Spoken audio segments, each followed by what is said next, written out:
Ma en duond onagi.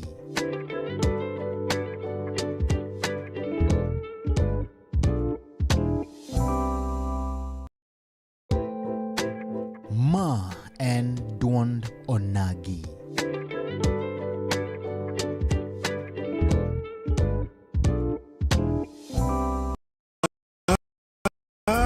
Onagi TV. Chuny Onagi TV. Adundo Jaluo. Wapuro wach. Kaka oganda. Watuak. Kaka jo ot achiel. En mbaka. Mar jodongo. Mbaka. Kod deye. Mbaka. Mar ojende, rowere kod nyithindo. Wanono weche mag siasa. dongruok kaluo. Weche mag ohala. Somo. Arita kwe. Pur. E kind mamoko. Wayudore e mbui kaka Facebook, TikTok, YouTube kod X at Chuny Onagi TV. Adundo Jaluo. Ma en duond onagi.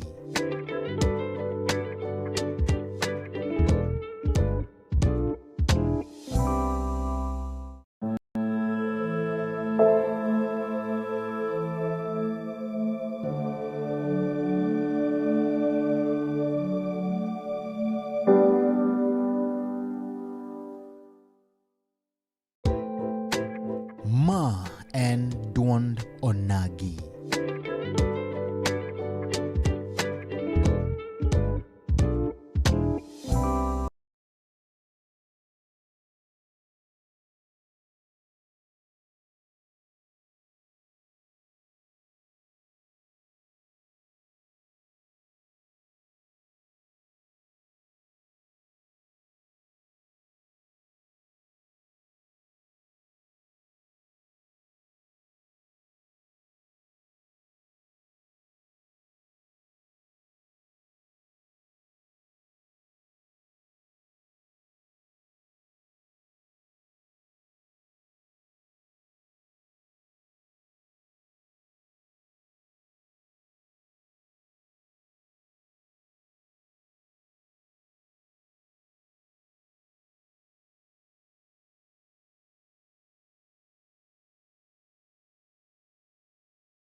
Wanka mora mora mitira kathulu makende marwa ke chenro madondo nagi kama kungo togoro kama maduonga inya ne obongo nyaka laga nyasach polo gi piny pomiwa kinde machalo koda kamandi mondo mechakwa rom kendo kwago mbaka odicheng makawuono ma en chieng' tich adek tarik 22 dwe mar abiriyo e higa mar 2026 kama tayo chenro en an Steve James aka Nyakwar Nyaronyo wan ka odicheng makawuono wadhi go mbaka wechego mabende osebedo katimore kod mgajwang' tulo mikelo kaachiel kod siasa kaachiel kod weche mag njore kod mgajwang' wan kende kaachiel kod moluor Willis Boy Akoth mong'ere kaachiel kod nying mar The World Boss na kod mgajwang' wan kod kandi kendo wadhi kod mbaka konyiso ni to weche mabendo osebedo ka wachore gi chalo nade mekete mane Chuny Onagi TV Adundo Jaluo kopo ni gi penjo moro amora nyalo luwo Facebook pages mogo Chuny Onagi TV, TikTok Chuny Onagi TV kaachiel kod bende nyalo subscribe YouTube channel mar Chuny Onagi TV wadhi bedo kaachiel kod bende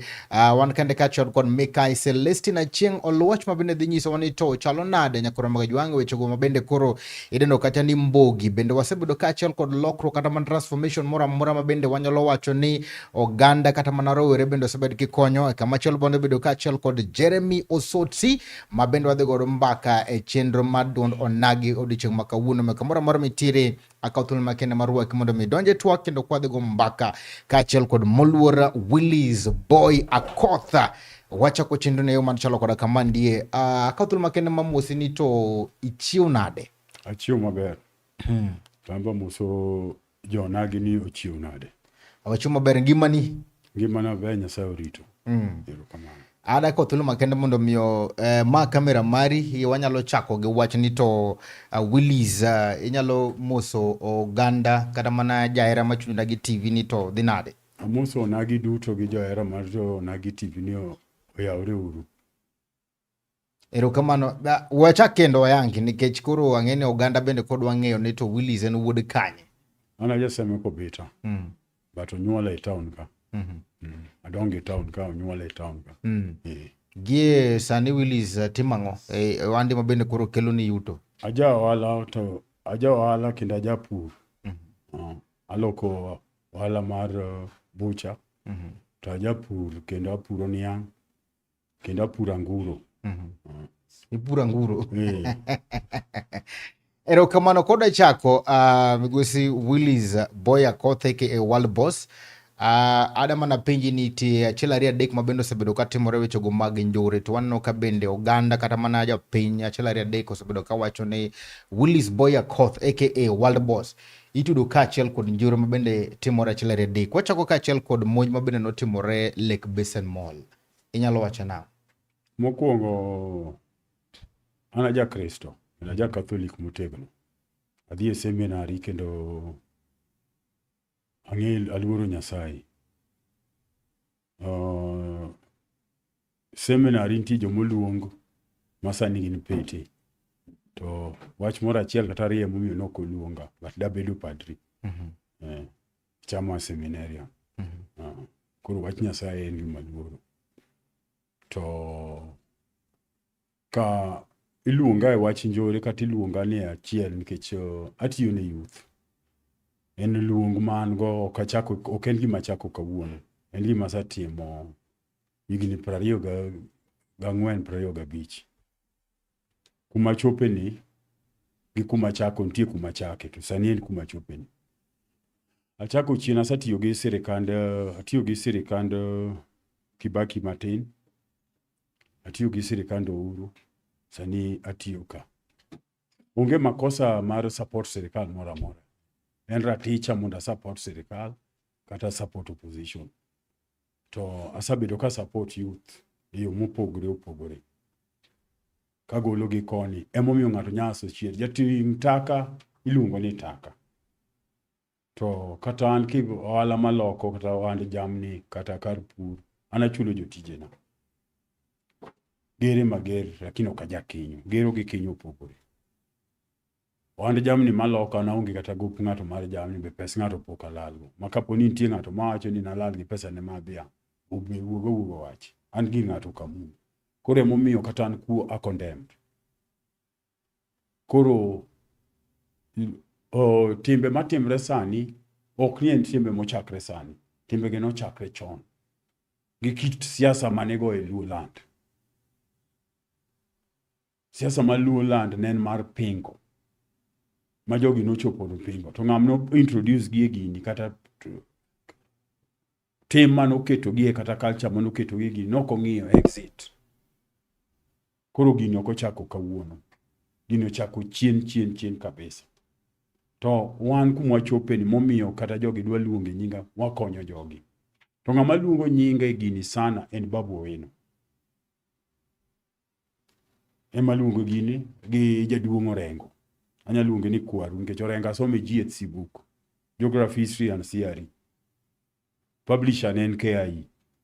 Manyaka publisher tinde onge. Asomo Orengo GHC. Koro ka Orengo nyadhi bet gi nyinga piny ng'ama some GHC book Kwarwa. Nikech Orengo higni sani dongo odhi o'clock 80. Ng'ama duong'. Konyadhi wuoye nying nyathi ng'ato to onge evidence. Erokamano kapok wadhi kuondego nitie mana kuonde mabende achiel ariyo adek notimore ka to wadhi neno tang'o momiyo giluongo nyingi. Wachako gi monj mabende notimore Lake Basin Mall kacha. Wach Lake Basin Mall ok anyal wacho nikech kata king'iyo evidence na onge. Kata CCTV footage kata achiel na onge.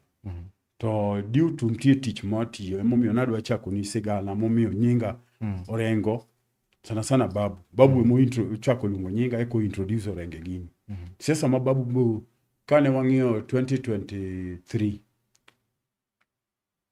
December ne wadhi wabet an Babu na rom an Babu Owino, Robert Alai, Mheshimiwa Makeleleshwa, gi bwana Monidi Francis Janarobi, ne wadhi wabet piny. Mondo wapenjo ni ero kuro sago, wadwa lokre nade, wadwa donjo nade serikal. Mon wadhi wabet gi Babu. Babu nopuuza gik mane wang'isi. Nikech diere no pok no yiero nodwa chung' Nairobi, governor kata Kisumu. Koro nwawuoyo kode kaka youth, mondo wakony youth. Agenda wa Babu nodagi. Babu noneno ka agenda wa set introduce kwadhi wawuoyo gi serikal. Mwacho ni bwana yudhe gi ng'eny. Adamara kwai wadhi donjo mano, but gima bende adago mondo me waduoke mana kuonde gi, alafu ka bang' mano to idhi nyiso, wadhi lero ni to lwenje maru gi Babu Owino kata mana gi James Orengo nochakore kanye. Kowore gi ma Lake Basin Mall ni nitiere gino ma bende nodwa landore ahinya, wach mar Osotsi mana obedo attacked Java kandi. Jok manogo Osotsi nie nonegi CCTV coverage. To no case no nie court. I'm not even one of the suspects. Kata chiel. Koro due to diere no namadho chai Java.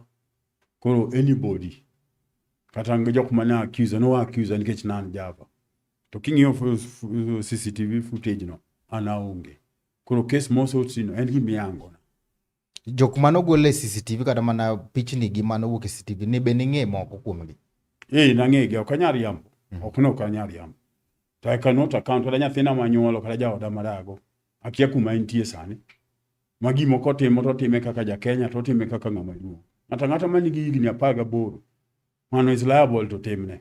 Mano ting'o msike. Kata sani machopo kamane station. Joga mawe chien. Osiepe ga nyithinda, familia, akia kuma gintie. Koro ng'ato ok nyaka msigo ma ng'ato to yie wiya. Jog ing'e gi kaka jok ming'e ang'eya kose ng'e gi usetiyo kodgi e chela. Onyuola Kisumu ka. Adongo ka, somo ka. Atiyo ka. Ang'e ja Kisumu. Ma anya bedo jamriambo na kia ja Kisumu. Ichako kiwacho ni itiyoga gi rowere. Jok mano neno ka bende gin rowere, bende nitiere kuonde misetiyo kodgi achiel ariyo adek kose gin jok mane CCTV omako mano wacho no monjo Osotsi. Mano ogoyo Osotsi. Mane ogoyo Osotsi. Nitie achiel ariyo wasagogo nikech siasa oriwo ji te. Tie jok misetiyogo. Siasa oriwo ji te. No wasariwre kodgi e siasa go siasa. Nikech ka en opposition leader to en opposition leader ma jo Kenya. To ka en president ma jo Kenya. Koro kwariwre pako president kata pako opposition to wan te kaka jo Kenya. Ma monjo timore yudo kimadho chai Java. Notimre ka sawuok. Kisewuok. Bang'e ka sawuok. An gi nyaka receipt. Gima japiny ne gembo ng'e ni to jogi ne gimonja kose nomigi direction kose nomigi order. Mano kanya ng'eyo.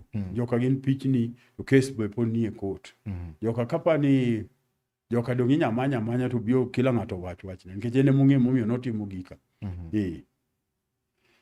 Kae mane kelo Osotsi gi Mheshimiwa Babu Owino gi Mheshimiwa James Orengo kama bende koro ne gichako wacho ni monjno ni tudo kodi. Nitie gima Babu Owino manyo, Orengo manyo, koni emomiyo gidwa tudo kodwa.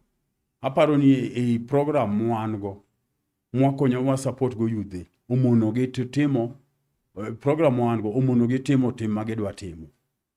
Nikech king'iyo Orengo en governor ma Siaya. Babu en mbunge ma Nairobi Embakasi.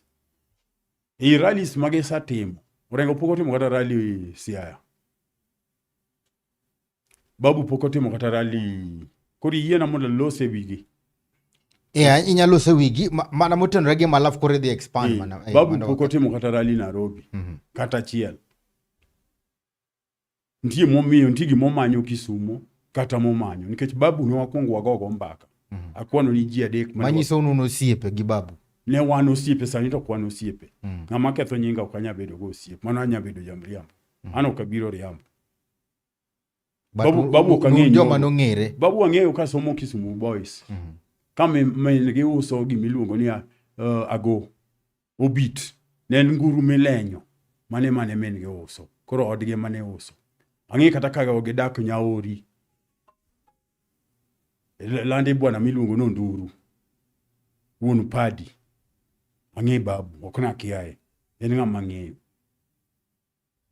Ang'e dongruok mane, ang'e kaka odongo gi kaka entie. Ok nakiaye. Babu ang'e maber. Kech gima ne gigolo kacha nonongo benimbe itimo ni nonro bende obila nobiro motimo ni kata achiel ariyo adek kata bende no penji gino mabende nibede accused on. Orengo wacho ga ni en working constitution.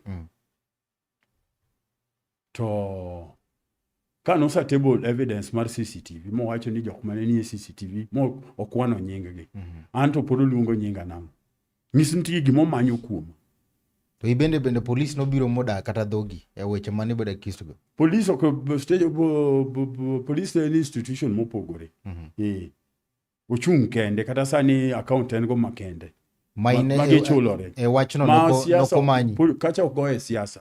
Kacha itiyo gi evidence.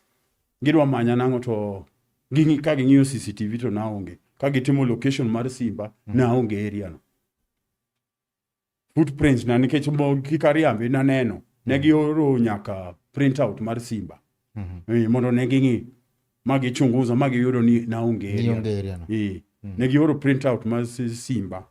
Both lines ga. Iye kanyo be negi tudi ni nitie kaka ni tudore gi migawo mar arita kwe mano moluor Dr.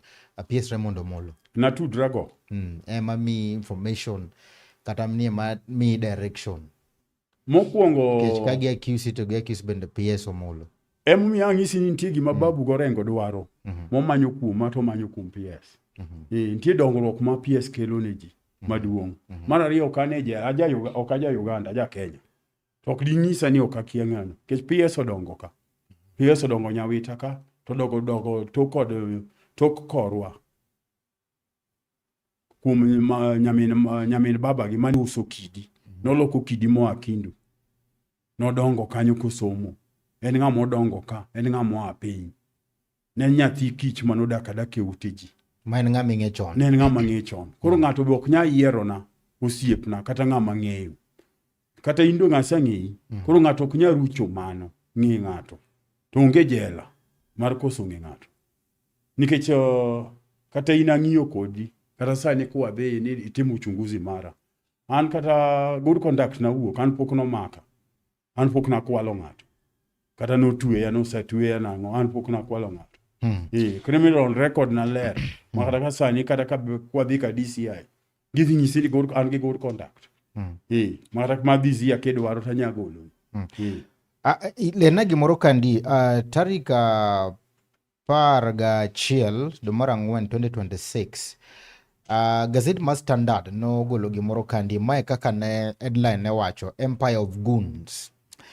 The Saturday Standard reveals the man who is spreading terror in the payroll of some powerful government operatives and politicians in Nyanza. Willis Akoth, alias World Boss, is mobilizing armed assault squads with impunity, enjoying protections from top state officials and leaders. His terror gangs are leaving a trail of blood and panic, raising the hard questions. Why is the government looking the other way as the nation bleeds?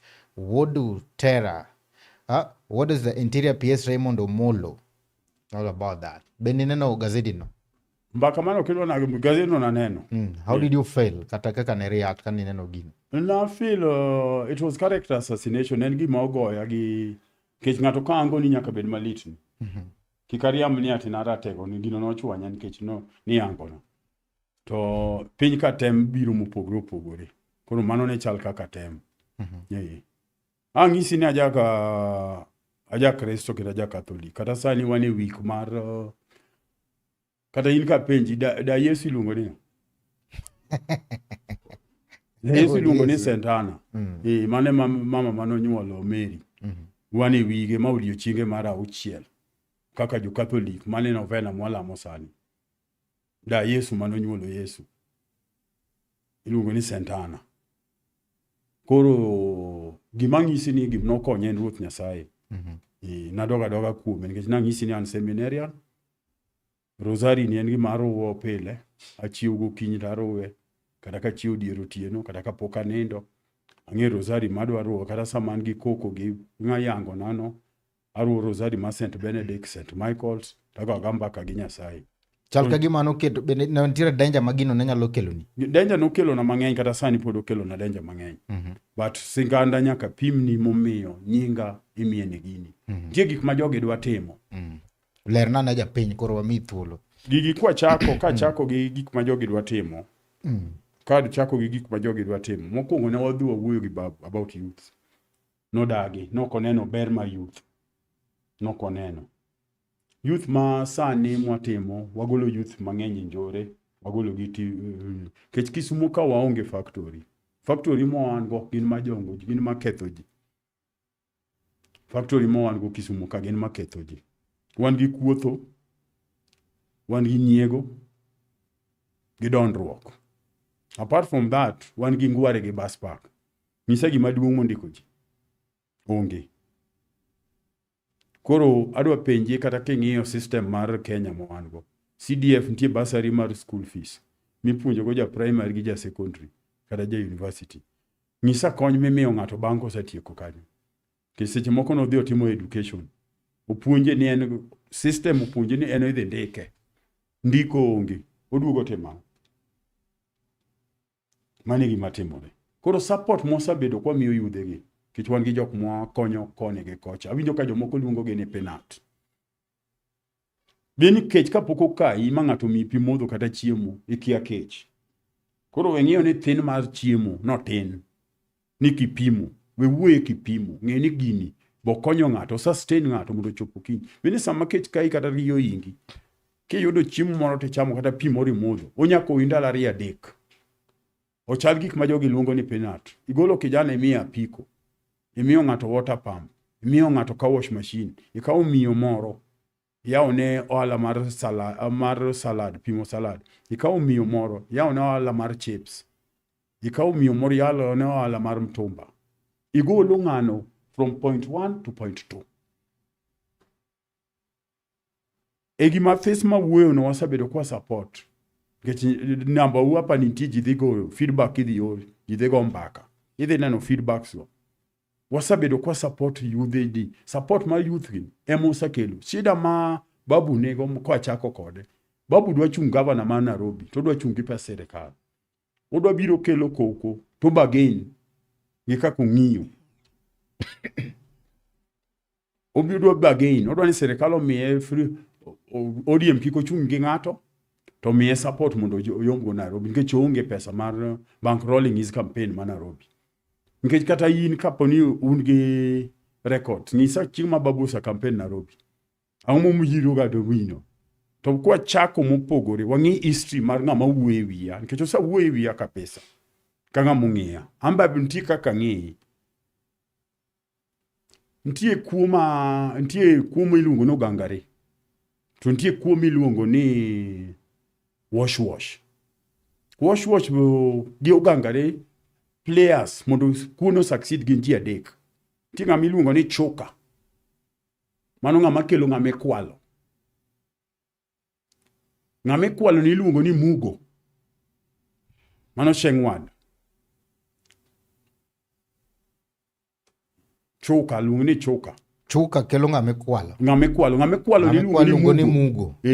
To ng'ama kwelo. Dhia mosi wedo wago ni mbaka. Ng'ama kwelo iluongo ni babu.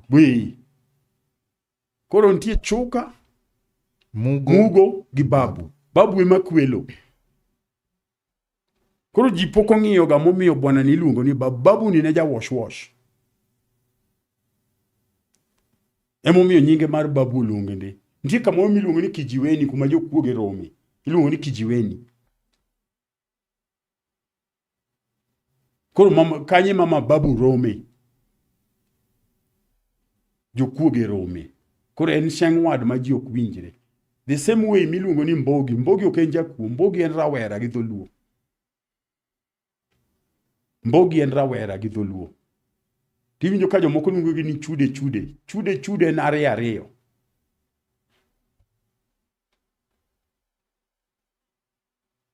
En 2 term. 2. Koro gima osekelo shida ni ng'ama ji deal go ni ji ng'ani ji kiae. Nikech ng'ani obwogo everybody. Mana mano be noparo ni ji kawano nya buogo mo threaten mondo thrive. Odwa tiyo gi Kisumu, gi youth ma Kisumu, mondo bargain god ne gi serikal. The same way morengo bandho milion 300 e ODM. Ka nyocho winjo ni ODM oyudo 2 billion, odwaro pesa no. Orengo feel ni afadhali ol kuoyo e chiemo. Mondo luonge table negotiate. Mani gima chando Orengo. Odwa tiyo gi Luo mondo kel go koko. Kisumu okel go koko mondo bargain go ni en gi ji. Orengo ni kani gi ji. Timbe motimo ka masite moko dhi Homa Bay to dhi kuonde modhiye kata nyoro ne gin gi buche gi kijende ne giwuok ka kijende no wuok ka odhi Kosotsi yudho dogo wuok ka odhi Siaya kawuono nitie kuma gidhiye buche mage go gi yudhe gi to gi yudhe mage go buche kaka ng'ato kacha nitie jatendgi ma giketo kaka jatelo kijana motelo ne gi gik ma organize ji luongo no Oliveti. En kata gi court case madwa mi court case number ne mar mada mok na riambo mani Winam Law Court ka makata ke the in man case number adwa ni ndiki case number 031 of 2024 idhi neno ka oyalo case mar mada mani jok manonego Kibuye ere ko Oliveti biro ka obiro ka nikech en motelo ne jogi jomage en motelo ne squad mar Babu to telo ne squad mar ng'ane mar Orengo joma luongo ji ni gun joma luongo ji ni thagde to kinde gi Oliveti chalo nade an thago ka associate go kijano kadwa an awero ta uso an gi single business permit and ni gata kora dwaro thaga timo nade ano ka kuwe ang'omiyo Kisumu ke channels kami wuoti lungo bane Kisumu jogilaro Kisumu ang'omiyo Kisumu is the main interest mar mag jok miseluongo nyinge gi ne Kisumu maginwa gi gitigo Kisumu ed quarter ma Jaluo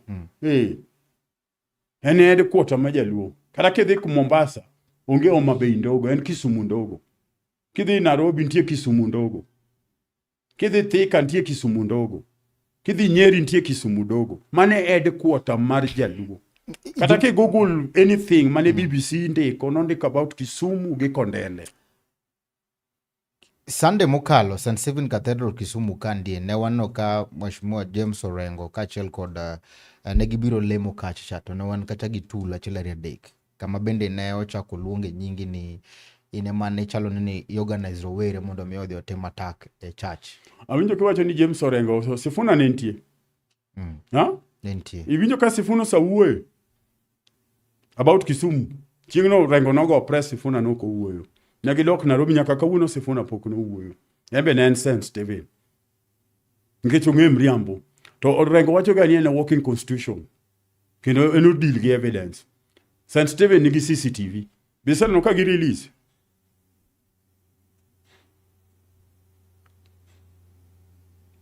Nitiere pichni mano maki. Wawe St. Stephen kata sani kwa dhi kodi nigi CCTV. Da gi release CCTV man St. Stephen. Kaji poko wuoyo. St. Stephen nigi CCTV, the compound nigi CCTV. Lerno ne ang'o manotimore, samoro wakia. Orengo wuotho gi guns, kata mogik, Babu nomak gi jorobari 2, momak bunde ni 2. Mane jo CID intercept convoy mar Babu. Makata sani ang'iso serikal. Serikal osabedo ka we Babu. Awinjo koluongre Babu, mokwongo nying Babu no mano jakuo. Penj kijana mora more street, bro ng'isi ni Babu en ng'ama jakuo. To pode wago mbak Babu. Adwani iler kapok adhi ka Babu kanyo. Ne nitiere pichni mano neno ka ji noting'o panga, ji oting'o aserni.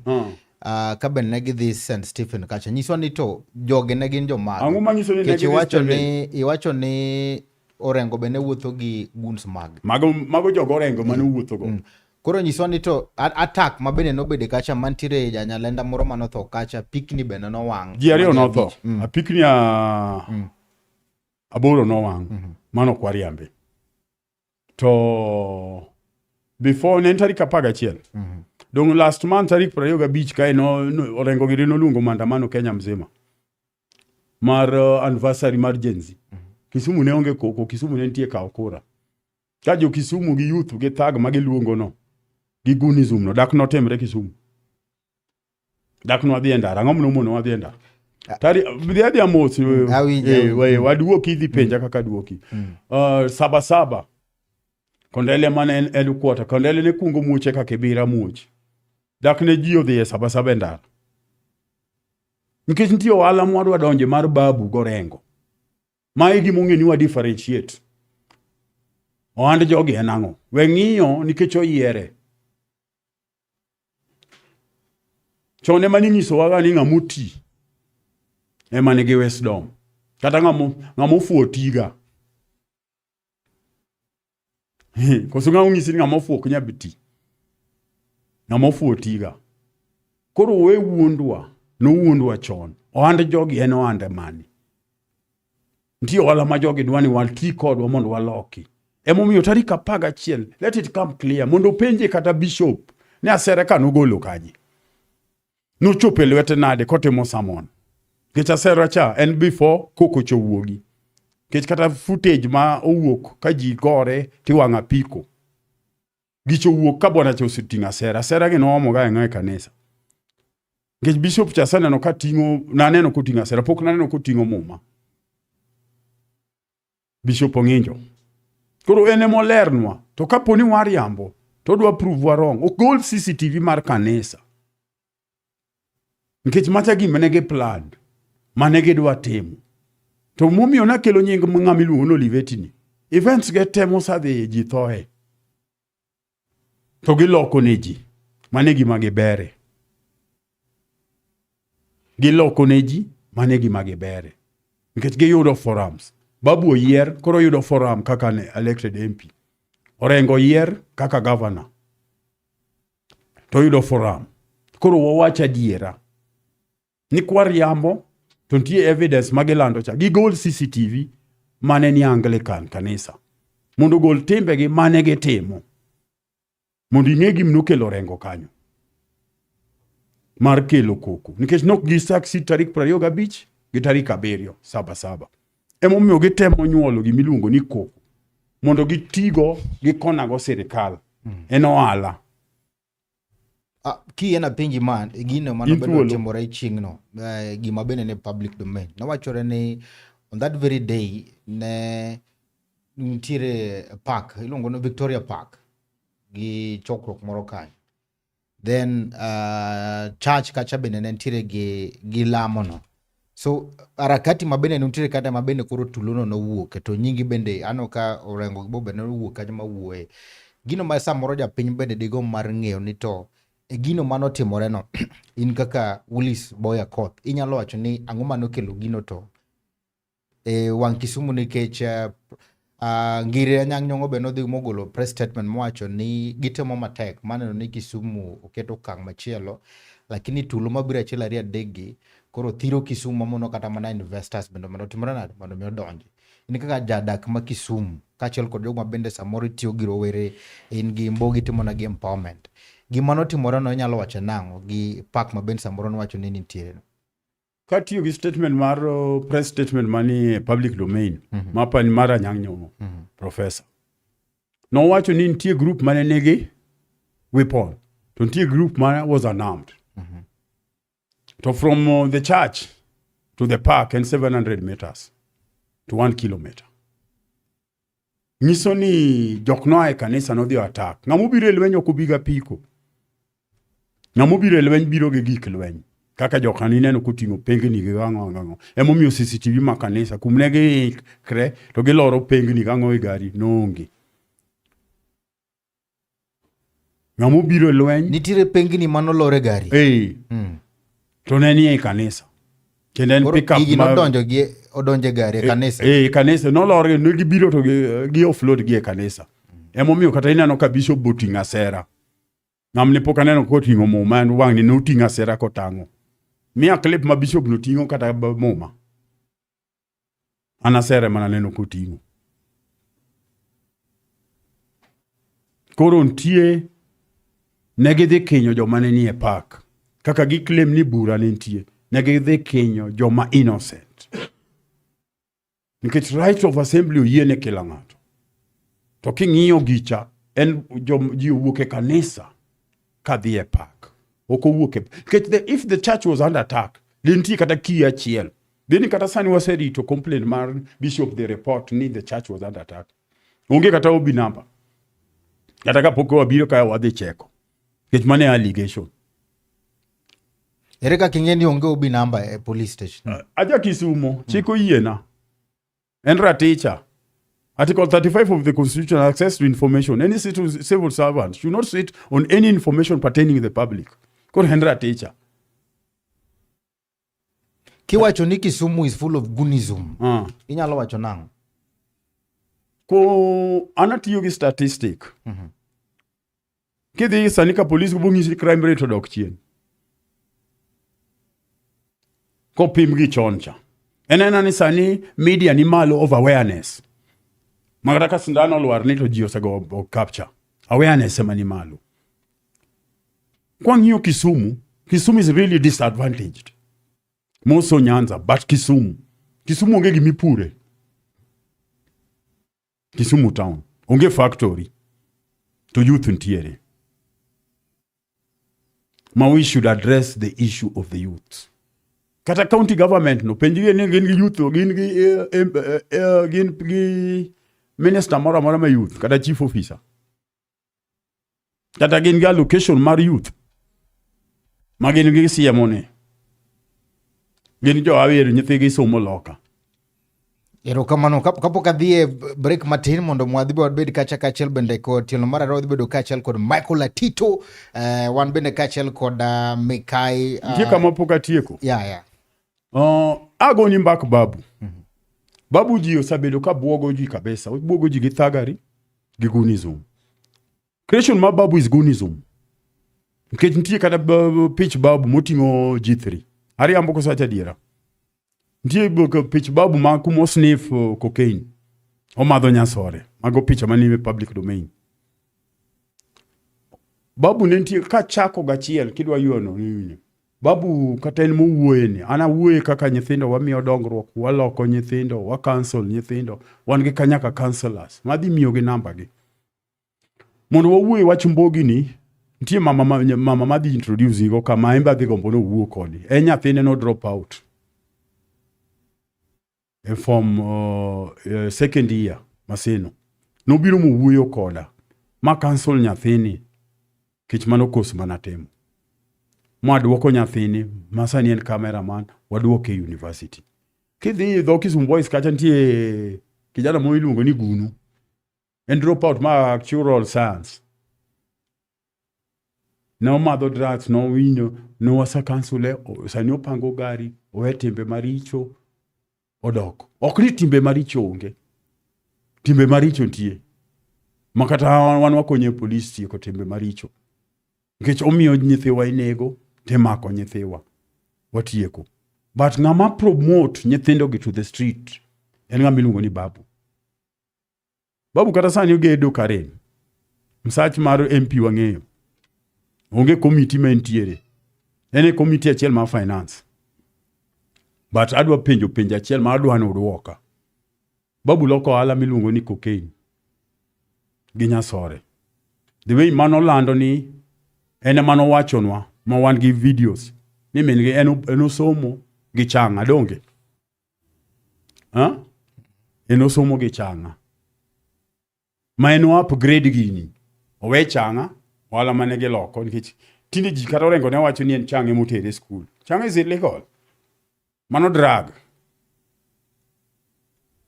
Koro eno upgrade from changa to donje cocaine gi nyasore. Nentie kijana mane iluongo ni Chalo. Ne en Maseno University ka. No vie for president mar university. Bedo president mar university ma Maseno. No bedo introduced to Babu. Nyathino no bedo expelled. Kijana no bedo expelled. Oja Homa Bay. No bedo expelled. Nikech koko gi maundu bang'eyo Babu. Ma Babu okawe odhi kode Nairobi. Mo introduce wach cocaine. Gi nyasore. Kano chako dhi maber go andgi no ma illegal no. Babu no make sure ni onege. Momiye sum. Wan gi evidence ka koriambo to tera I court. Nikech en wakili odhi odonjna. mondo next time kata kiromo gi babu kata Kenya yude nyisa kata nyathi ma babu osagolo Nyalenda ka kata Musa Tingo nyisa ng'ama babu golo from zero to something onge kata andiere mane ras regime 2013 2017 benen 2014 2017 ka Moses Kuria bedo MP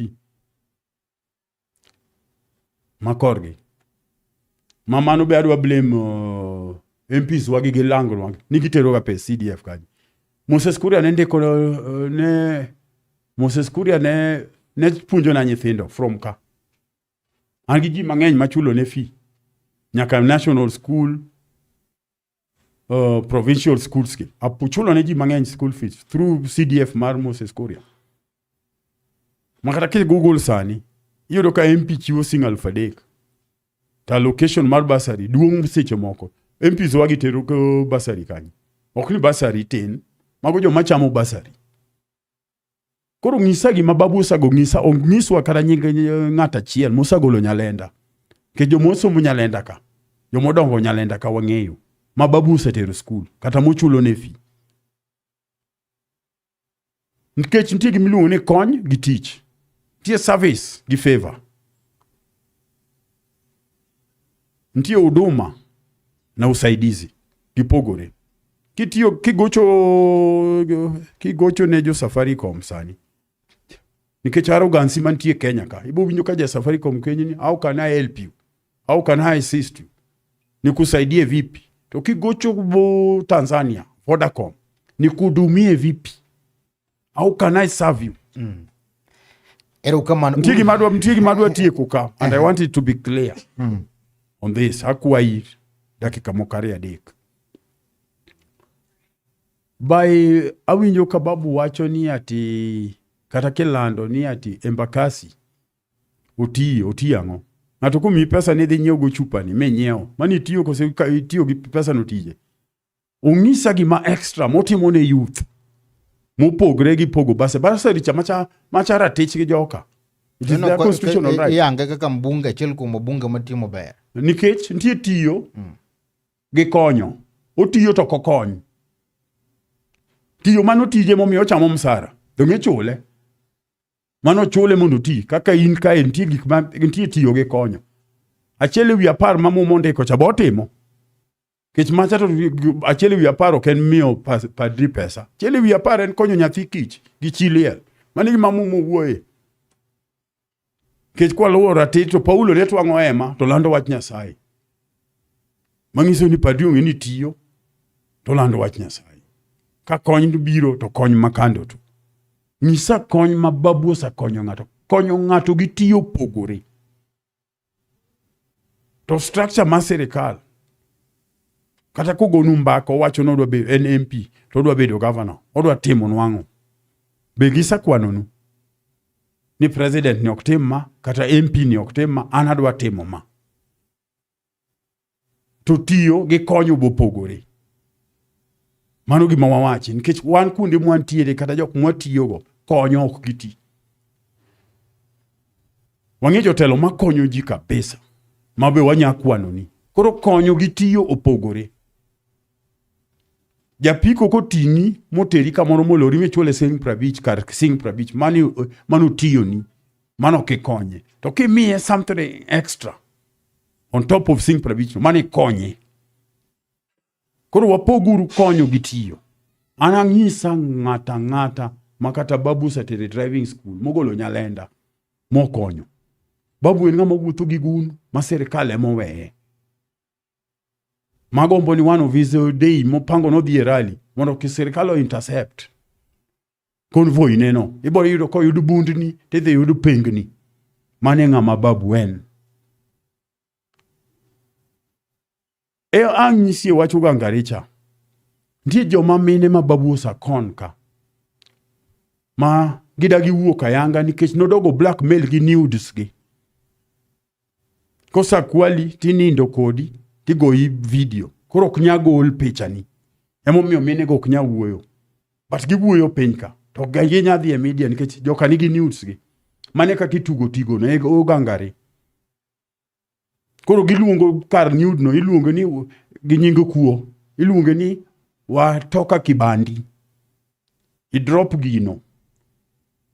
Exit mar gini wuocho ni nimetoka kibandi. Iwuok gi nude ne.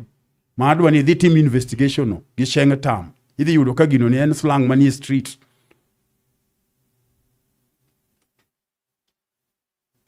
Mine nitie magi sakwalo magi podho mang'eny. Mane ohala magi timo. Makuo ni ji okuoe nikech luoro kata maundu ma babu liero ne ji.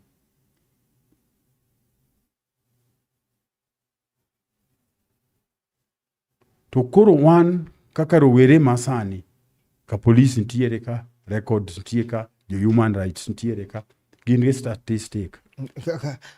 Ng'ato nyalo wacho ni nitiere gino ka samoro kinde gi babu ma kech ni chao kata kiwacho ni nuno siepe kendo an pok ne wang'ere ne ung'ere kendo nung'ero nutiyo maybe nutimo gimoro achiel nok watim gimoro achiel ng'e ng'ato bende un kaka joluo nikech sani bende oganda luo dwa mondo mi oriwre kodhi e siasa be unano kunyalo bedo kamoro achiel muriwru jaluo ma nyakwa luo mokel luo ok go jaluo adoni make gi kanyo mondo dhi break matin kang waduogo nyakorom ga jwang rodhi chao kaachiel kod somo ote magi kete mana chuny Nagi TV kende nyisi wan kandi kaachiel kod bende ilongo ni Mikai Celestina Ching mabende odhi godo mbaka kande wan kandi kaachiel bende gi ilongo ni Jeremy Osoti mabende wan godo kande odhi godo mbaka nyakorom jwang pod wan kandi kaachiel kod Willis Boy Akoth aka World Boss mabende wan godo mbaka kandi penjwa kin kacha gi penjo mora mora wan kacha bende gi namba mar sim odhi mi kacha nyong'ong moro kanyo nyakorom ga jwang bende mana kete chuny Nagi TV adundo luo dogo bang' sama chuok. Ma en duond onagi.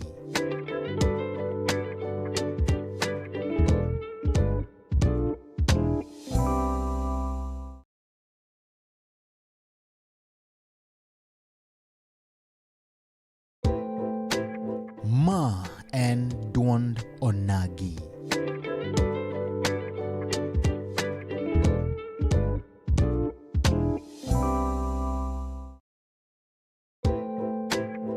Ma en duond onagi.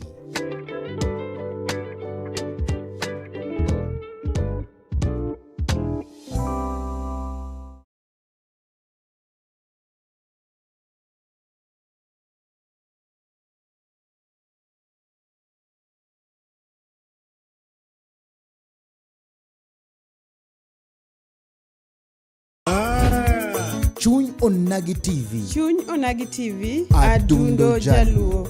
Waburo wach. Kaka oganda. Watuak. Kaka jo ot achiel. En mbaka. Mar jodongo. Mbaka. Kod deye. Mbaka. Mar ojende, rowere kod nyithindo. Wanono weche mag siasa. Dongruok kaluo. Weche mag ohala. Somo. Arita kwe. Pur. E kind mamoko. Wayudore e mbui kaka Facebook, TikTok, YouTube kod X at Chuny Onagi TV. Adundo jaluo.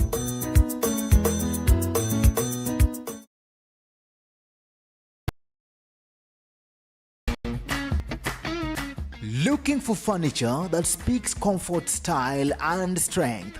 Welcome to Kolweny Furniture's Kisumu, where quality meets affordability. From elegant sofas to strong beds, stylish tables to modern cabinets, we've got the best furniture to turn your house into a home.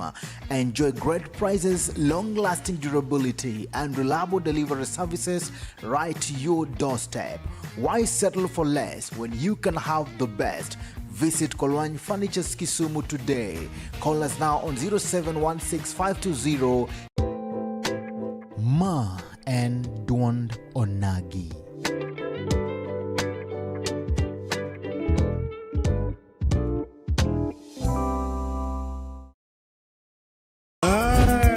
Chuny Onagi TV. Chuny Onagi TV. Adundo jaluo. waporo wach kaka oganda, watwak kaka joot achiel, en mbaka mar jodongo, mbaka kod deye, mbaka mar ojende, rowere kod nyithindo, wanono weche mag siasa, dongruok kaluo, weche mag ohala, somo, arita kwe, pur, e kind mamoko. wayudore e mbui kaka Facebook, TikTok, YouTube kod X at Chuny Onagi TV, Adundo Jaluo.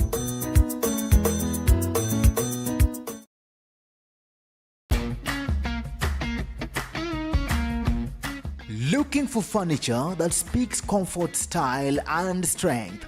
Welcome to Kolweny Furniture's Kisumu, where quality meets affordability. From elegant sofas to strong beds, stylish tables to modern cabinets, we've got the best furniture to turn your house into a home.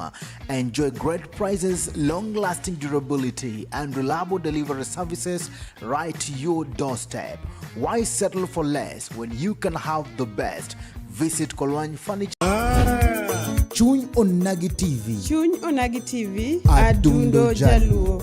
Waporo wach kaka oganda, watwak kaka joot achiel, en mbaka mar jodongo, mbaka kod deye, mbaka mar ojende, rowere kod nyithindo, wanono weche mag siasa, dongruok kaluo, weche mag ohala, somo, arita kwe, pur, e kind mamoko. wayudore e mbui kaka Facebook, TikTok, YouTube kod X at Chuny Onagi TV, Adundo Jaluo.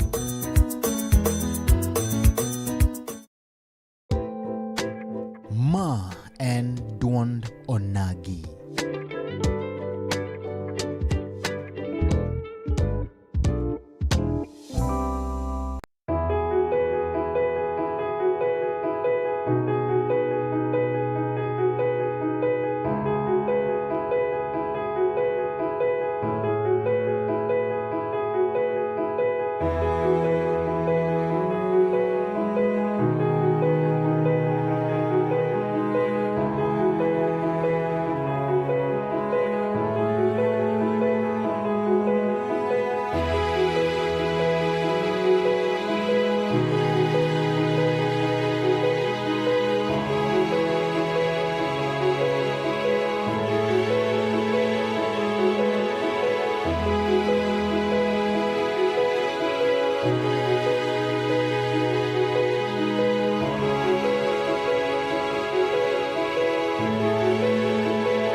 kamano nyokramga jwang kamora mara mitira katuluma kende marwa ketelo mara Rio mapodwan kende ka achiel koda moluor Willis Boy Akoth aka World Boss nyokramga jwang mabende wan kode kende kendo leronwa motenore ka achiel koda weche go mosebedo ka wachore motenore koda njore tulo chutho to mikelo ka achiel koda weche go mag siasa na wacho ni kodo getelo mara Rio twadbedo ka achiel koda bende osipo kati mlongo ni Michael Atito nyokramga jwang ka achiel koda bende duoko penjo magi achiel mapende nene ni nyalo bedo godo kandie wan gi World Boss kanya koromga jwang wadhi kao kata tulo machalo koda kamandi mondo mi wasom ote mari gino madigomb ng'eyo gino machando pachi inyalo gonwa sim bende en namba mabende wakete skin kanya koromga jwang en sama bende koro wadasomo kandi ote achiel kachiel kaka undike kanya koromga jwang wan kage chage kanya ging'eny chage piny ka jok mokwongo ndiko an gutale press wacho ni Boy Akoth World Boss ng'ama ong'eyo kaka yudhi chiemo Kisumu kae kendo wan kode gi geno mbele wayie kode ahinya omed konyo ji Kisumu ka ndie wan mana to tam nyise ni otale press mose wan gi Stephen Charles wacho ni mosna comrade Boy Akoth nyise ni otada sirikal mose from Siaya County team PS Dr. Raymond Omolo wan gi Chuma Liet World Boss is the best. Wan gi Peter Viton Donja wacho ni Boy Akoth is my close friend, my mentor, but indeed tell him to help Kisumu County youth to curb the problem of goonism. Chizi ya Dando bosini mjamo Boy Akoth wan gi Edwin Gor Thura anbe anja seme.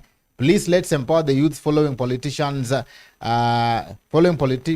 is not empowerment. It's not employment. Manadu Ngora alumni Machula Imbo Boys wangi nasumbua game. Willis Akoth eke World Boss continue championing the youth agenda. Ouma Steven World Boss sa kwanywajo wa Ayan Obala stop goonism. Wangi Calvo Wood kindube wachoni konwa gimanya lokonyo wa nyingi babu oknyal konyo wa wangi longo ni Okelo Imbo Boy Akoth to the world Ezra Otant Boy Akoth osempower youths moloyo kata jo siasa mang'eny Kizito Wood Nyasuba neno koch wacho jonjore ng'eny ka wangi chok mama an wach ni lit na kuzo wangu alikufa hapo Nightingale Mlimani ACK Church Awuoro tho Dickens His soul rest in peace brother Longo Mano Godfather Kizito Wood Nyasuba stop petty politics of goonism. Vicky Oim, thank you for investigating so deeply in our youth and teaching them how to navigate life with faith and integrity. Willis Akoth, we see you in prayers. Otenga Siasu Twakber World Boss we maber sana youth empowerment wangirozo Keo mano my bosses kwenye youth Chris Owuor Boy Akoth wanyathikie Elijah World Boss osewoyo kendo Paro maber Ayan Obala, this is pure lies and you know you are lying. Babu is not here to defend himself. Budare Vajo World Boss ipenjo maber wangi Joseph Okuma, let the guy speak on the agenda or topic on the lower third. Budare Vanjo onge kata chel wangi longoni Ezra Utan wadwaro CCTV mar St. Stephen Cathedral Bishop Nogolo Aserekanye Michael Ngele say hi to my good friend and Kisumu business mogul regards Okokrachar Kizito Wood Nyasuba Steve next time Kilnwa Jomo Kobende Felix Nyanginya Bendanika Vicky, thank you for investigating so deeply wangi tuli wachoni chundano you are a kind human being mano tuli wangi Elisha Oyoga washemi wachoni following keenly kamano Elisha Oyoga wangi Chris Owuor wachoni Boy Akoth erojite wangi tuli wachoni you are kind acts to random people widows and orphans will one day come light mano tuli wangi Jaja Dera wachoni chunyo nagi hello wangi Kate Mbonyo wachoni mosna wado Boy Akoth Bon Kite jok mapingo boy gin joma nyocha gi ng'iyo gi kao gi yako pesa comments ng'eny ka ang'iyane kendo maluka wangi Ashley Ziwe mosna Boy Akoth wangi CDX Soja Nelly Janyando wachoni apart from your youths 1000 mag Kongo angoma boy chano timo manyalo konyo youths inaero waseiko youths ma are allied to him ang'o monyalo timo monyalo konyo gi godo on Barak Sultan odhiambo mosna ya wood seme Atito gi World Boss mago joma becho kendo konyo jende na Super Game piny na World Boss ni opangonwa empowerment aina mar sosecha karango ado Justus wacho ni Musnaja Kadongo Seme number 1 ging'eny mage comments kanya Boya Koth ki winjo minyalo respond kanyo ka wadhi mbele comments chalo luka okwenya somo te gimanya wacho wacho kaka jiwuoyo mokwongo jonyuol okaw tijgi jonyuol weringo responsibility mare timbe nyathi dak ma nyathi en tij janyuol piny to tekre ji te to kata kiduogo otieno ng'eni tema account ni nyathini ne ni kanye notimang'o ing'eyo osiepe nyathini tiwuo gi nyathi ken michwado to chwade nyathi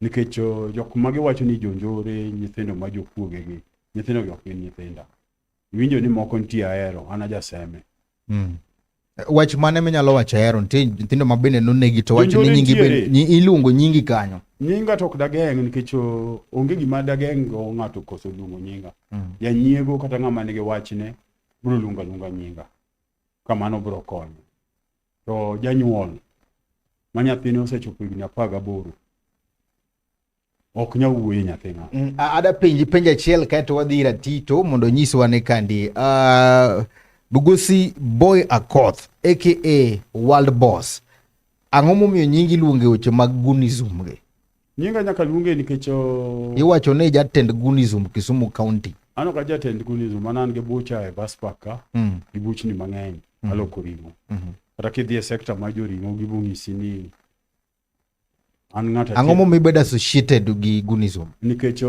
it is my vocational calling en luong mane oluonga am seminarian pod aloko kit ji pod atimo gimna somo iluongo mane oluongo ok digeng' atimo mano erokamano wan kende kaachiel kod apart from weche mabende wacho ni Boya Koth ochoma achiel ariyo adek wadang'eyo ni to side maber mar Boya Koth kata mana achievement mage kata mana loko mag ngima mag oganda gi rowere bende nitiere kata chan kono Mgajwang' wan kende kaachiel kod bende OCS achiel miluongo kacha ni Ignatius Wendo wan kende kaachiel kod bende Mama Celestina Chieng' ma bende ne kandi madhi nyisowa kandi ni to bende Boya Koth nokonyo wuode machalo nade iye ka bende wan kende kaachiel kod rowere matindo ma bende Boya Koth osemako bedegi achiel ariyo adek kono Mgajwang'. Tielo mokwongo ne waneno ni tang'o momiyo Boya Koth itude kaachiel kod wechego mag njore. Tielo mar ariyo ma bende wachako ka nyiso kono Mgajwang' wadhi neno ni to bende nitiere ber ma Boya Koth osetimo ma bende neno ni kono Mgajwang'. Wadhi chako kaachiel kod luongo ni Atito Michael ma wan godo kandie wadhi chako Mheshimiwa Honorable Kusimigus ka thul maken mamusi ni to iriyo nade mokwongo warwa kichunyo na gi TV ne joma kiai ma kamera mari yang no ni to in wuod kany iluonga ni Michael Atito ni wuod Kisumu nyalo wacho ni anyalo introduce myself ajatimo ohala mamara then an blogger then aparo ni asebedo political activist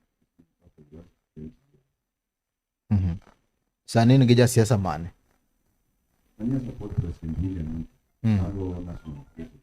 Pokadi ball locally ari but tomorrow to governor governor to make decision.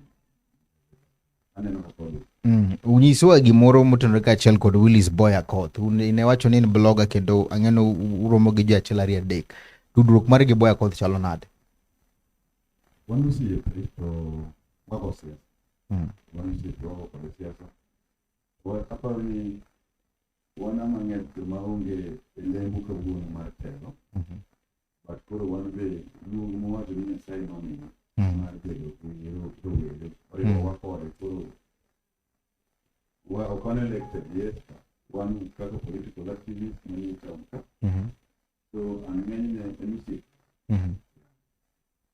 ere kaka udil nikech siasa kata mana tulo mag siasa ma wasebedo godo gi iwinjo kaka iluongo nyinge achiel ariyo adek inyalo wacho nang'o bende siasa gi blames ma wuogi En adiri ni World Boss ema kelo gik ose nyalo nyiso janeno ma wacho na.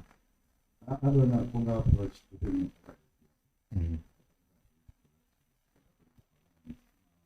now with my hand of the reach, not in college. Apparently, Kisumu kata luo ganda luo experience tomorrow, for the first time. What you for the second phase after being and apparently, you might be poor or calamity. No witness.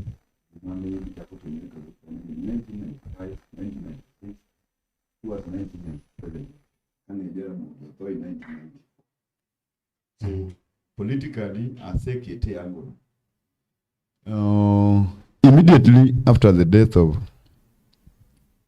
Muluor Raila Odinga, joma nenie siasa moko mose benefit tiende, mose learn moyudo experience tiende, no chako ikore mar laro kama wuoke ma en piny luo. Nikech kik wawe ng'iyo chien, wawe ng'iyo sani kende. Because aparo ni last election motim Kenya ka en ma 2022. Aparo ni Kisumu experience election in 2022 the last. Pok wabedo wan gi by election. So in that last election, angoma notimre. President William Ruto, who is currently the president, ok no manage campaign Kisumu. And no go egikite kondele, if you can remember. By that time, no one give up against side marja kom Raila. By that time, no one give all leaders manti. No no. By that time, so Sani wa experience a lot of timbenjore mar siasa. Nikech interest mar joma nenie tok jakom by that time anorivore. Sani cross plate because ng'ato ka ng'ato koro dwaro mare. So that interest ema miyo nitie joma itiyogo. And en gima lit sana an kaka ng'ama osedak Kisumu. Nikech asewache mang'eny kuonde mwawuothe joma wuoyogo. En gima lit sana ka ji ok approach the real issue. Ji ok wuoyo about the real issue. Ji wuoyo about gima ji ohero wuoyo gik mosetimre but not on nang'o mokele and solution mare en ang'o. Mokwongo, Kisumu witness as significant tours, political tours, kasa mar siasa pok ochako. Kuom jo siasa, ma ng'enygi anyalo wuoyo kuom James Orengo. Osebedo very constant on that. And gimomiyo otimo mano en ineno korengo wuotho mang'eny. It means ni omanyo tok jakom. Mak mana ni omanye yo mok ber, mok kare. Kech owuotho gi jonjore mwang'eyo Kisumu ka. Ma nitie gik mosetimre Kisumu ka from 2022, 2023, 2024, 2025. Usebedo kaka hapa ni udak Kisumu ko useneno Kibuye. Kibuye market has witnessed a lot of timbe njore. King'iyo the same judgment timo timbe njore Kibuye, napano ni some of them nigi murder cases, even though akiani moko tok no migi na murder cases moko kuno ket nango because nitie jomoto Kibuye. I think ni from 203 to 204 apano ni Kibuye osewito dhano maingo 4 and joma ne obedo accused man biro murder cases moko e joma waneno ka wuotho gi James Orengo ma kumora mora ma gibire to ji nyaka thoe. And gima lit mugik ni communities is just bearing that. Jokuwo mano to mani kama kukumar wach nitiere. And gen gima lit ni nyaka leadership Itemo wacho ni Muluor Renge ma kelo tulo Kisumu. Nikech omakre gi joma nigi murder cases. Nikech omakre gi joma osebedo ka nego ji Kisumu ka. Nikech omakre gi joma komano split from the CBO. Mano chung konego ji Kisumu ka manyata nwane wita lele gini. King'iyo group mano nego ji mano mabedo accused gi those murder cases. Gitiyo go Liberty. And giringo go Rengo. To gi Babu Owino. Ji ok do approach the real facts. And mano kende gima litna. And mane kama shida mar Kisumu nitiere. Orengo regroup joma ne gin jonjore mose participate e siasa, mano nego ji e siasa, mapod nego ji nyaka sani, iluongo gi events gi nego ji, iluongo gi kaka Kibuye gi nego ji. And people are quiet about it. Aparo ni anyisi njore mar siasa manitie Kisumu sani mane en. And adwa wacho ni wadwaro ni investigation mondo bed ma very clear on weche njore kabisa. And na winjo nyoro ka president owuoyo maber kabisa kendo wacho ni omiyo polise teko mondo deal gi jonjore ma nie siasa. Because yo Kenya nyisa ni in ja siasa kaka James Orengo. Sami wuok Siaya nigi a government. Kisumu nigi a government. Mano omiyo nokel gimiluongo ni devolution. Ngire Professor Anyang' Nyong'o en president ma Kisumu. So president ma Siaya kabiro lemo ka. Dongo wacho ni bwana anindo kawuono on Saturday. Tulo mano wuok cha Orengo mano kele. Macho Orengo mokelo. Ng'ama jok mano thoka ne gin side mane mar Orengo kuse side ma Okang'eyo the affiliation because ingeni ng'ama support Orengo kata ok support Orengo ng'e chunye. Gima ng'ato nyalo penjo ka ni to Kisumu County bendo yaone ng'ata manyalo dwaro biro campaign maonge koko. Ingeni mane kama nadwa explain ni one gimiluongo ni Kenya is not just a country where people can just do things maonge telo. One gi Anyang' ma is the governor ma Kisumu. Ka governor moro wuok Nandi kata en mana Garambe SDM moro, it is protocol. Sani Museveni nyalo bedo gi gire moro in Kenya. Kata ok do wuok Uganda. Kubira to Ruto poe ka President William Ruto poe ka already in the country. Mwaini jatutam. And jatutam. And I support President William Ruto. The second term momanyoni. The first term na support President William. Kaka jatutam bende jo one term nyabiro ma campaign ka peacefully. Jo one term osebiro mogorali ka. And I think you can remember. Negibiro magitimo rally kae. Magitimo yo Kibos kocha. Maduong kabisa magipakre kabisa. So dong negibiro magitimo rally. But en gima rach ka ng'ato biro Kisumu to biro gi characters mag jonjore mag nego ji. Then kosetimo mano then odwa no kaw gino ket kuom joma ne onge. But that day maybe ne ninde ute gi ne nigi nyithindgi wuok mana oko to rescue the situation. Ero kamano madonga ahinya piny ma weekend Walbos en kaka jal ma bende koro tiyo gi rowere kata mana mbogi. Inyalo wacho ni otiyo kod geyo machalo nade. Ingeni boy en ng'ama osekonyo ji mang'eny. To boy en ng'ama konyo ji mang'eny. And aparo ni ebedo kode machiegni. Aparo ni for the last 3 weeks wasenyiewo peng moingo 8. For the last 3 or 2 weeks wasenyiewo peng moingo 8. Juminyiewo negi peng moingo 8 gi en ng'ama gongware to otiyo gi peng mar ng'ato. So ineno kaka uchumi bende idho. Ingeni jo Kenya biro wacho mana ni uchumi idho. Jo one time bolo wan uchumi oidho. Ingeni onge serikal mosebedo ga uchumi odok piny. PS Raymond Omolo kaka achiel kuom jogo ma bende wuod luo ma ochung' ne wechogo magarita kwe. Bende uneno ka utiyo ka achiel kod security ma Kisumu mana narita kwe. Inyalo dhi statistics. Apani statistics mag insecurity nitie gi police. And apano ni Kenya Human Rights Commission bende yudo gi. So kidhi ka police aparo ni wakonyore uru. Adwa wacho one incident ma gimomi dhi luongo PS locally ka nyaka ing'eni PS is a principal secretary in a state ma lead some state departments. Sama en kucho en as a PS nitie ng'ato ma nitie wiye ni CS. Then in this ranks en gi ji ma ibinya ke county commissioner, mibinya ke regional commissioner, mibinya ke county commandant, mibinya en a lot of chain. Mibinya ke OCS, mibinya ka OCPD, mibinya ka now the regular polices, makoro OCPD and OCS Tiogo. So idoka, like for one example, Kondele has been experiencing kuo. So kingi ndara maki wuok kona lejo.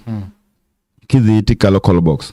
King'iyo area no osebed osekwale peng kanyo mang'eny kabisa and ose record apani ni deaths 3 or 2. So macha en gima involve the local police.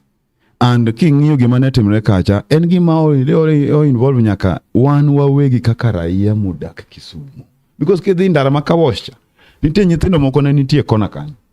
Ne gin vijana moko 5 4 6. Kane kalo tiende kanyo teno ka ji ochokore every time and then. But samane odugo fweny ni kada kuoma timre ma local box ni gin part of it. Sani dong ng'eni jonyuol gi nitie kanyo to moko nolal, moko komaki, moko pan mana gi jonyuol gi. Mage gik mwawuoge as a community. Wan kaka jo Kenya. Kenya en community ma ethically we are not right. Etimbewa ok wan joma beyo. Jo Kenya duto, obed jonyuol, obed nyithindo ge, because nyanyuol ong'eni nyathine ji osetho kamoro kinege ji. Erokamano. Atito in kaka bloggers to wang'e kaka bloggers utiyo. In kaka Tito kachel koda bloggers mawetegi. Oganda moko bende osebedo ng'ur ni gigo ma samoro ndiko bende chwalo wechego mag njore. Samoro kao sides, samoro uneno ni gine makare lakini nikech samoro yuda achiel 2 3 koro ndiko gima unyiso no ndiki. Mopogore gin bende nitiere blogger ma seche moko chwalo wechego mag njore makata samoro wacho gino maonge mok en adier. Mano timre nikech kanye incident ma ACK church timre. I think ni kane nane ot to gima mi afwenyo ni something is happening. En gima my fellow bloggers manie one time ndiko. Specifically gik ma Lennox ne ndiko. Kechin be aparo ni isedonja ine, it is either in journalist or in a wana gimoro achiel. Kama neni ene. Go on page mar Lennox. See what he was putting to the public to consume. Nondiko ni leo kitaeleweka, 2 are down. He was celebrating whatever was happening. And we will deal with them. We are protecting ourselves. And even James Orengo and Babu Owino went to... Tito ito nendiko nade? Gima nandiko mana wacho bane very clear nini. Onge ng'ama is immune neto. Sama ne Lennox ndiko gigo. And nanyiso ne Lennox ni kiki celebrate kumadano ne inegeji. Gima timre marach. So dear bloggers participate in one way or the other ewechegite because of the side might take. But it just depends ni inene nade.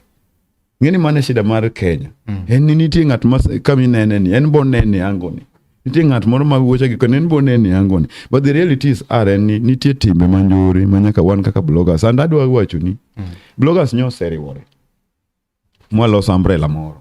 Bura nyotimre nyoro, mwayiero leadership moro. Welo bigi ni yango town kida town ibiro winjo. Nitie kaka wadwa bedo mondo wabed very responsible to whatever we are putting to the public to consume. So aparo ni wadhi chako kao atua makende mar make sure ni wadak maber. But nyaka wabed joma nyalo wacho adieri. Adieri en ni wan gi jonjore wa maji ok wuoye mobedo assumed to kamora mana magidhi ema ne kuwuoke. Adieri ma jo Kisumu nengo ng'en mane ka watiko kodi? Adieri ma jo Kisumu nengo ng'eni wan gi leadership wan gi leaders mabiro biro Kisumu ka ok gidak ka, but gibiro dwaro tiyo gi Kisumu mondo gigo personal interest margi mar national politics malo kucho. Mamano en James Orengo and Babu Owino. Gisebedo wuok oko very clearly. And gidwaro ni gitigi youths. And adwana wachni adieri ma jo Kisumu nengo ng'e ni Babu is a product of Gunism. Babu Owino is a product of Gunism.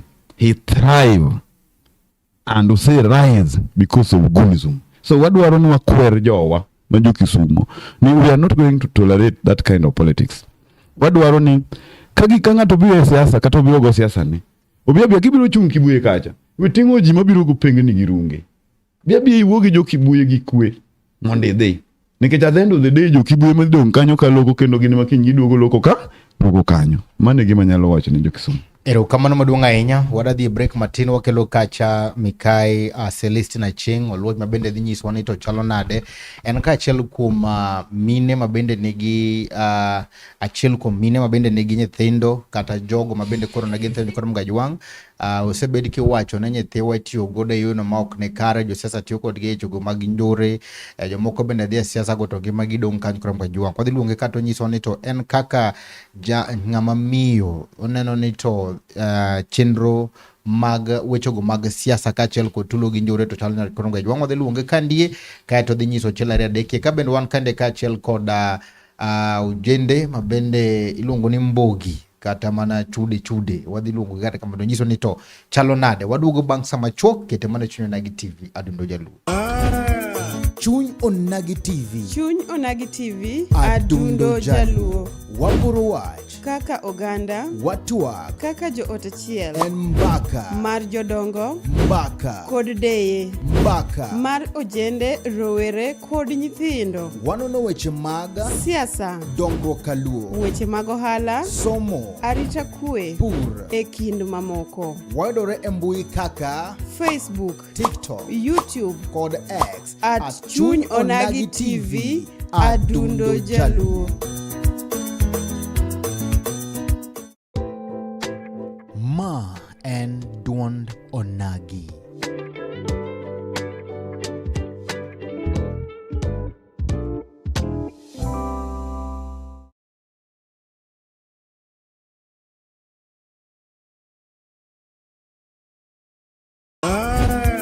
Chuny Onagi TV. Chuny Onagi TV Adundo jaluo.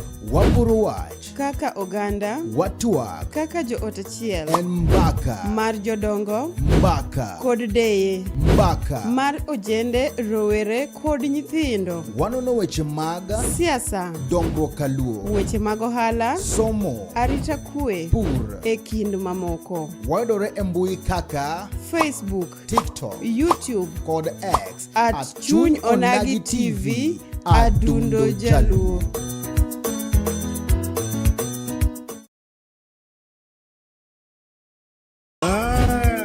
Chuny Onagi TV. Chuny Onagi TV Adundo jaluo. Wapuro wach. Kaka oganda. Watwak. Kaka joot achiel. En mbaka. Mar jodongo. Mbaka. Kod deye. Mbaka. Mar ojende, rowere kod nyithindo. Wanono weche mag siasa. dongruok kaluo. Weche mag ohala. Somo. Arita kwe. Pur. E kind mamoko. Wayudore e mbui kaka Facebook, TikTok, YouTube kod X at Chuny Onagi TV adundo jaluo.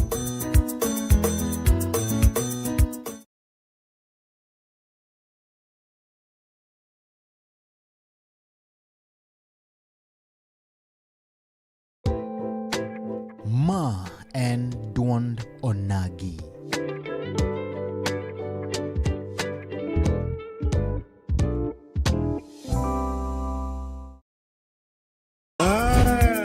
Chuny Onagi TV. Chuny Onagi TV Adundo jaluo. Wapuro wach. Kaka oganda. Watwak. Kaka joot achiel. En mbaka. Mar jodongo. Mbaka. Kod deye. Mbaka. Mar ojende, rowere kod nyithindo. Wanono weche mag siasa. dongruok kaluo. Weche mag ohala. Somo. Arita kwe. Pur. E kind mamoko. Wayudore e mbui kaka Facebook, TikTok, YouTube kod X at Chuny Onagi TV adundo jaluo.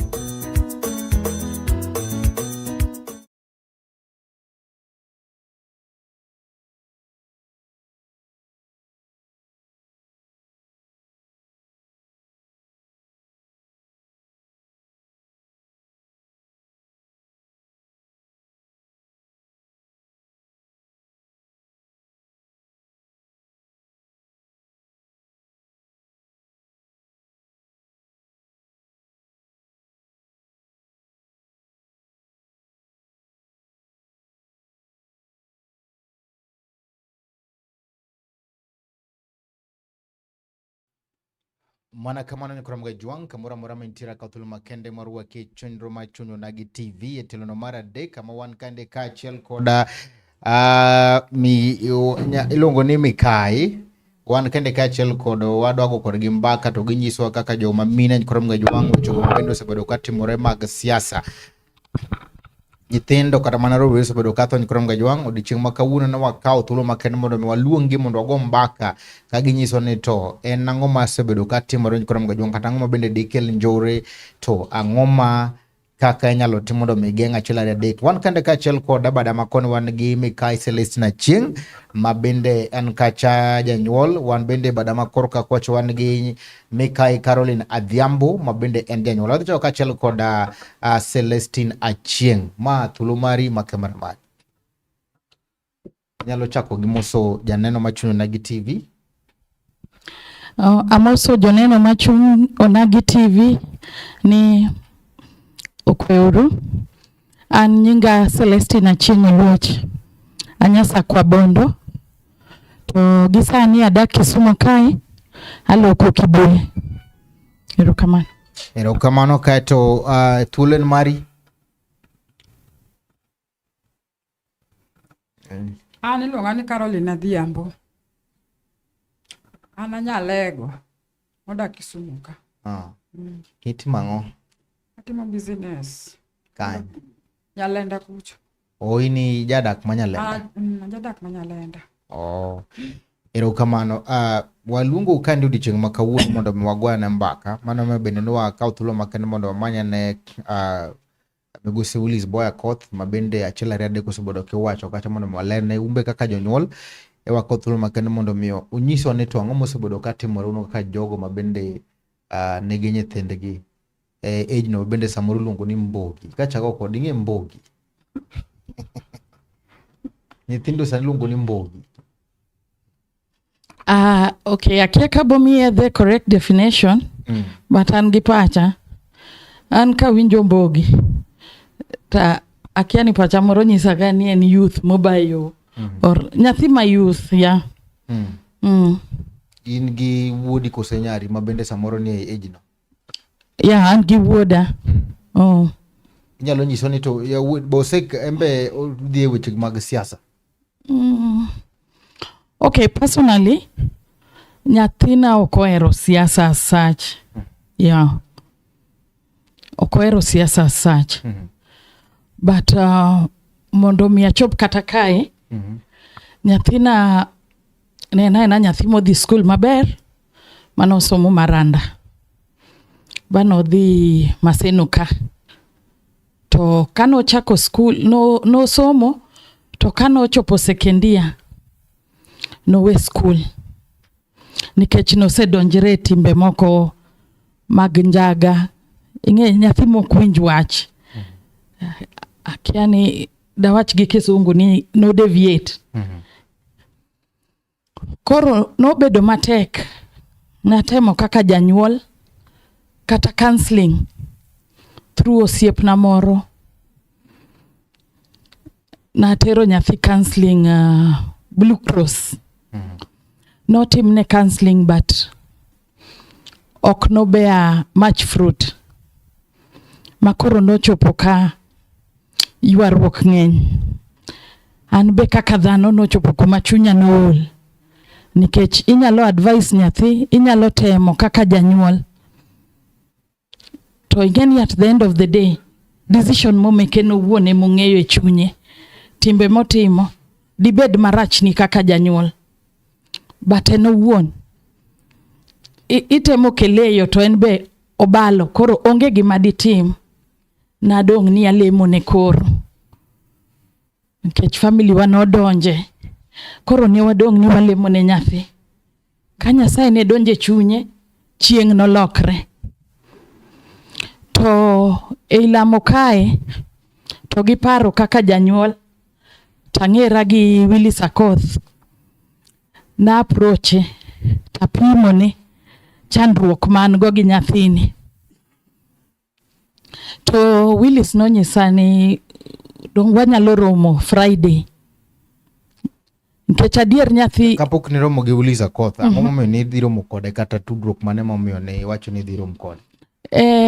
Na aneno ga kata e social media kaka Willis encourage nyithindo kata mobalogo otemo nyisogi ni beduru nyithindo mabeyo. Ineno. Notemo ga wuoyo gi nyithindogi. Beduru nyithindo mabeyo mawinjo wach, ngima ma responsible. Ineno. Koro napara ni mondo adhi awuo kode nikech en ng'at mwang'ere. To kana adhi awuoyo kode to penja ni wuodi no ni Kisumu kae tayiene. Wanya romo tayiene ta wuoyo gi wuoda. Ta wapango ba wadhi bwa romo. Bo wuoyo kode to penja ni dibukriwe university ni dwa bedo Mbogi. Koro bang' mano negi exchange contacts. To kane gi exchange contacts negi chako tudre ma kata gisani kaka wawuoyo. Wuoda odak, onyalo chulo bills ge. Odok e school. Ma naduoko ne Nyasaye erokamano. Amedo duoko ne Willis erokamano. Kata osiepe, jok mantie machiegni koda, oseng'eyo story ma nyathini nyaka kumochope. Koro mano e wach madawachi gi sani. Ma ini nyalo wacho ni Willis en ng'ama chalo na? Number 1, Willis en ng'ama chunye ler. Willis en ng'ama straightforward, en ng'ama didwar ber ne ng'ato. Nikech debed ni ok odwar ber ne nyathini, dong do dismiss kata.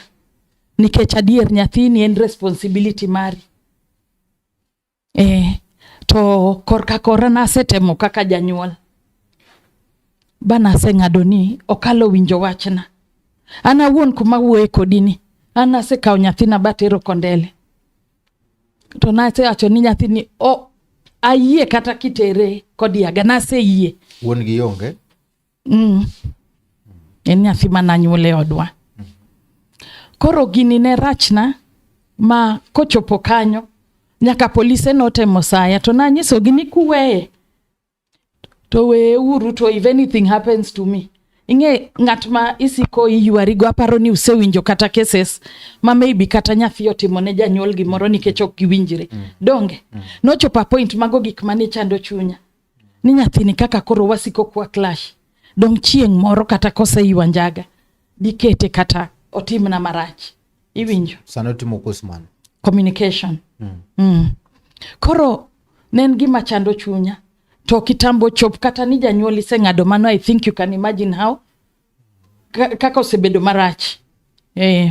To Willis nowuoya kode mos. To nyise ni agombo ni mondo wakonyre. To kuom adier ne nyalo chopo kata dweche 3 ok watudre gi wuoda maka neno simbe. Maybe otuo dwaro pesa. Or maybe nitie gimo dwaro kuoma. Sana maybe financial assistance. But kawaida ni kia ni ogochna ni mama ichio nade. Tinde nyathina pwa kata kobiro ira. Bua gombaka. Ne tek kata neno lak nyathina ni buonjo. Ma apenje ga tinde ise ineno life nade. Ndalo moko noduoka ni Mom, I'm sorry about atimo mos kuom lit mase mi, but ang'eni mbele kae ibo neno ber. Aduoko ni erokamano. Aduoko ne nyithi erokamano manosiko kalemona. To mar adek aduoko ne boss. Oluonge ni boss. Aduoko ne boss erokamano. Doka tudra gi boss. Ngimana doko lokre. Aneno ka ngimana olokre. To in bende kaka ineno ka jonyuol celebrate sama nyithindgi graduate. Idhi celebrate to ok dichiel. Idhi celebrate mang'eny. Nikech I have to make you proud. Thanks to the world boss. Erokamano maduong' ahinya. Wan bende kaachiel kod iluongo ni Mikai Caroline Adhiambo me bende dhi nyisowa kacha siganda matin ma bende samoro Nyasadi poko konya chila ria dik mano ne wuode koro dhi maber. Tulen mari. An nathenane osomo primary maber motieko. En wuoyi. En wuoyi ne. Mbe yonge wuon gi. Wuon gi to nitie to en kan. Koro kana somo primary maber motieko modhi secondary osomo Kisumu Day. Motieko nyaka form 4. Koro tok form 4 kanyo duoko chako chanda. No chanda mang'eny kabisa. Kodonje grube maricho kabisa. Sina sebedo ka wuoyo kode to kowinj wachna. Ogo kone gi kone. Koro chieng' moro biro na. Kodhi down to ng'isa ni mama. Nitie milongo ni Boy Akoth. Tang'ise ni Boy Akoth no en ng'a. To ng'isa ni en stage. Odwa miya tich. Tang'ise ni odwa miya tich ang'o. To ng'isa ni odwa miya tich mondo miya awe timbena maricho gi. Tang'ise ni kadang' omiyi tich. Dang' okonya. Kech wach migo kagi kani aolgo. Asewuoyo kodi sitamo wang'a. An chunya nyocha osea kuomi. Chunya nyocha osea kuomi aol. To kado miyi tich. Taduok ma Nyasaye erokamano. Nasebedo ka wuoyo kode to tamo wang'a. Naduoko ma Nyasaye erokamano. Kaka nong'isa ni Boy Akoth dhi miye tich. Sani olokore. Sani en dhano. Masani nyakwan kuma ji ntiere. Makata sani en gi dhako gi nyithindo. Makata sani en gi gike moko ma onyakwayo. Makata ko oonge to adhi yawo ne dhot kata gwen gi diek ganguche. To chon mago no konya bedogo. Kata chon kana neno kata ng'ato nigi sim to nyamayo. To kane ka Boy Akoth omako lwete. Naduoko ma Nyasaye erokamano. Asea kode mabor. Ma inyalo nyiso ma tienda ni wuodi nobalo lakini nikech kaka ne giromo gi Boy Akoth ngimane nolokore. Ngimane nolokore kabisa. Kabisa. Ngimane nolokore kabisa. Nyaka ne grad gi Boy Akoth. Ma in samoro sama ji wacho ni Boy Akoth en jal mabende tiyo gi ojende yono ma ok ne kare. Nyalo wacho nang'o? An ok aneno tiyo gi kijende yo marach. Oloko kijende gi. Samoro kijana ne jakuo. To ka Boy Akoth omako lwete to koro kuon oweyo. Omiye tich otiyo. Obedo gi gike. Katigo kodi wach minyalo nyiso ne mine kata jok mabende koro no chenro ni gi yawuot gi mobalo en nang'o? Yawuot gi mobalo. Kaachiel kod tulo mabende kelo gi wechego mag siasa gi njore. Tulo to nochak mago gik manochako chon. But ka gibet piny ba giwuoyo gi nyithindegi. Kata ka giyudo Boy Akoth. Boy Akoth en ng'at maber malich. Mako mako lwet nyathi. Tiduoko ni mana erokamano. Nyathi koro kolal. En gi kare maber.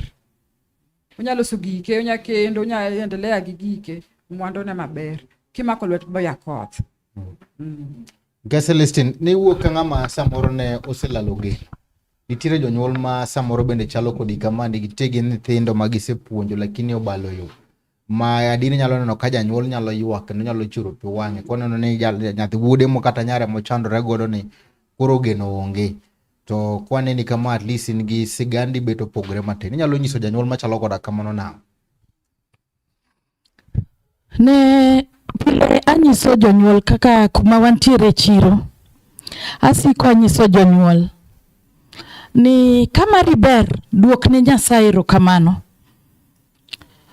To kineno kamar nyawadu rach konye lamo ok oyot. Nikech adieri temo kaka janyuol to nyathi nyabagi. Nyathi nyalo miyo kata ng'amoko nego chai. Ionge duole kind oganda. To ena medo wuoyo gi nyathi. Lemo ne nyathi. Tadier anasiko ganyiso ji e chiro. Kinyalo tudri gi Boy Akoth mondo go mbaka. To wuo gi nyathi mos.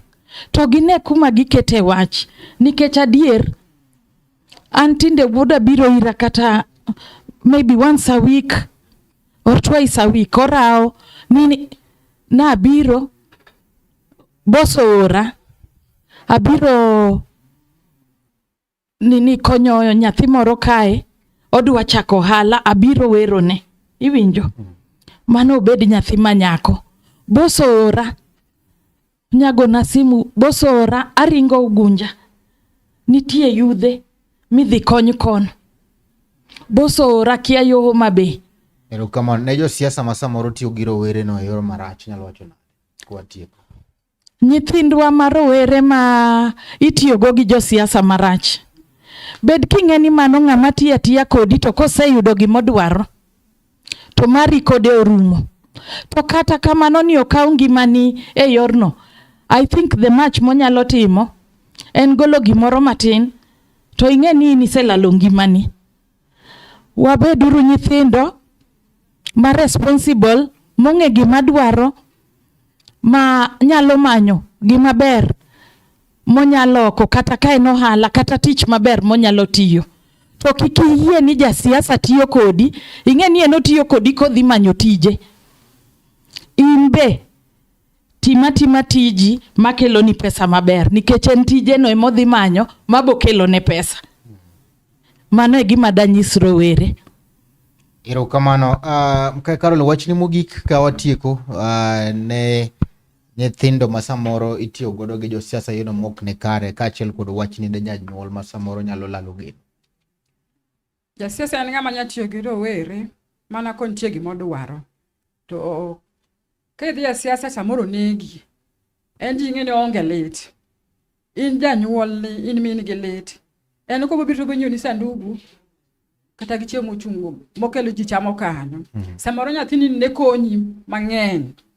Koro iselale, kumibiro yude be onge.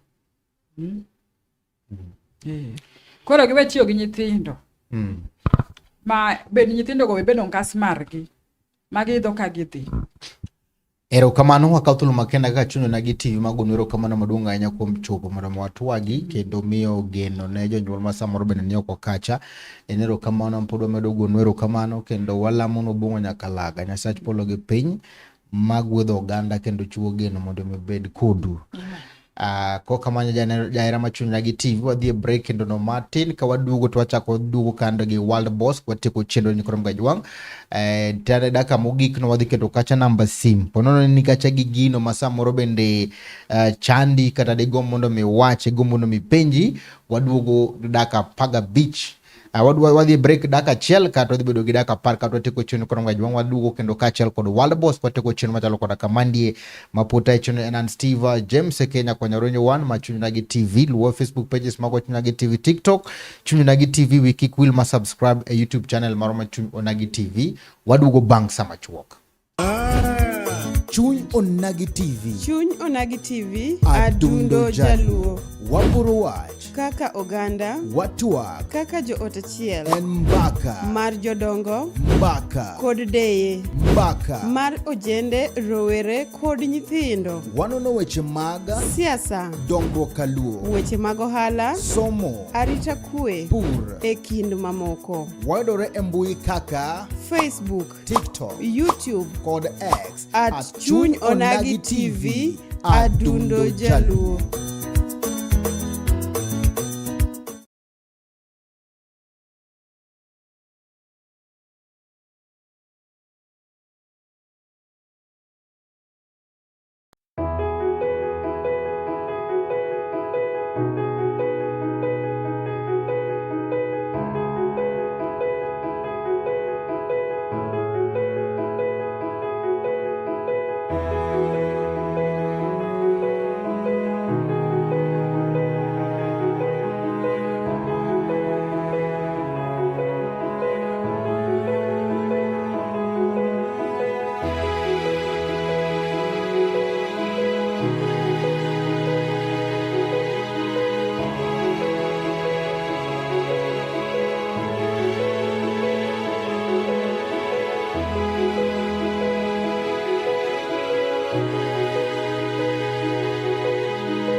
Mana kamano nyakora mga juang kamora mara mitera katulu makende marua kikende tilono mara dek tilono mogik agoero kamano kuom kete mane chunye na gitim nyakora mga juang eno kiot mare kete mane sa chakran machaka nyaka gisane watimo mandi margo mbaka kendo kaka ya wuto nagi kaka dundo nagi wanito angome nyalo timo koro mga juang mondo miyo duk chien wechego mag njore mama mwakelu ni chino machalo gora kamane ponono nendigi paro mora maber kata mana paro mabende nyalo konyo paro manyalo konyo ganda manyalo konyo kwe manyalo keto kwe mondo miyo pono kwa dhi kacha yiro mar egagana reko proko da biro to wadhi kawan yono makare wacho nwadugu kapo kwa tieko wan kande kachal kod World Boss to kod migusi atito nyakora mga juang mabende ngere kaka jalo mabende koro ndiko wechego mag mbui nyakora mga juang wacho kod kande kachal kod World Boss ero kamano kuom kautulu mari makende kata bendo waseketi kuom sechogo mang'eny omor nikech in kandie mar duoko penja chalari adek wano kaka mine ka bende mano wan godo kando wacho nini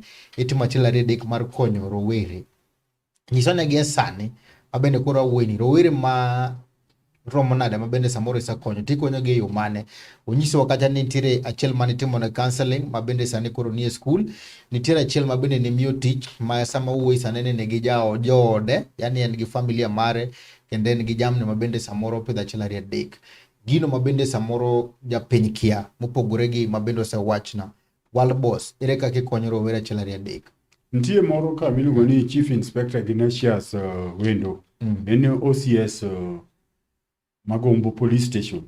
Magombo Police Station. Nyamira County. NOCS. Neno street ka. Neno Mbogi.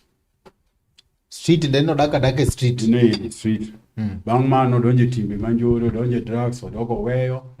Opportunity no biro mar police. No kai mo ye mo they pass out. Sani NOCS.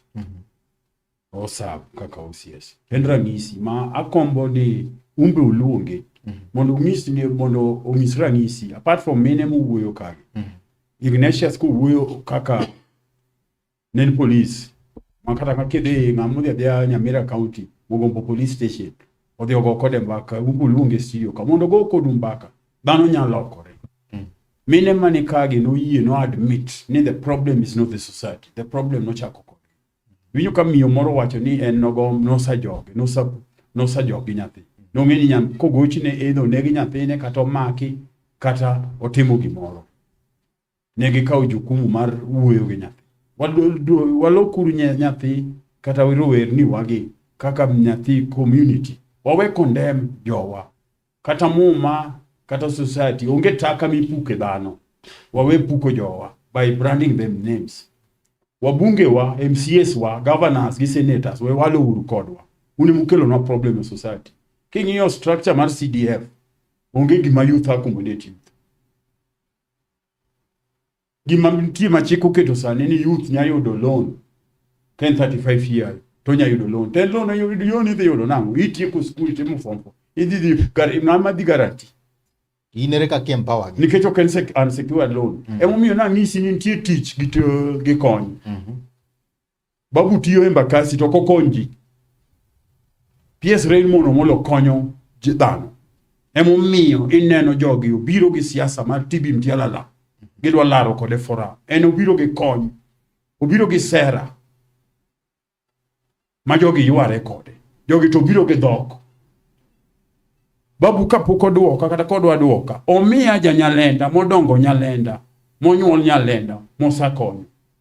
Same to PS same to governor. James Orengo, omiya jaugenya kata jalego moro mano konyo kata mano ndiko kalans kata diere mani pogo nti lope mani pogo gi county council to title deed iloso gi national government mano Orengo miyo kata lo kata nuseka kata lo mano miwa gi Samukelo ma aduye no witness aduye be no milo Rashid Onda matiyo ne city council mheshimiwa Seth Adui Kanga Orengo no mayo walobno moduogo uso ne investors moko ken national ken minister for lands onge ng'at mage sakonyo koro sera magi biro go mar loko ala magidwa tiyo gi luo to bagain e forum magi brand go PS gi nying molil. Freedom of association gi ng'eyo ng'ato kata ng'iyo gi ng'ato ok nyatame ng'ato.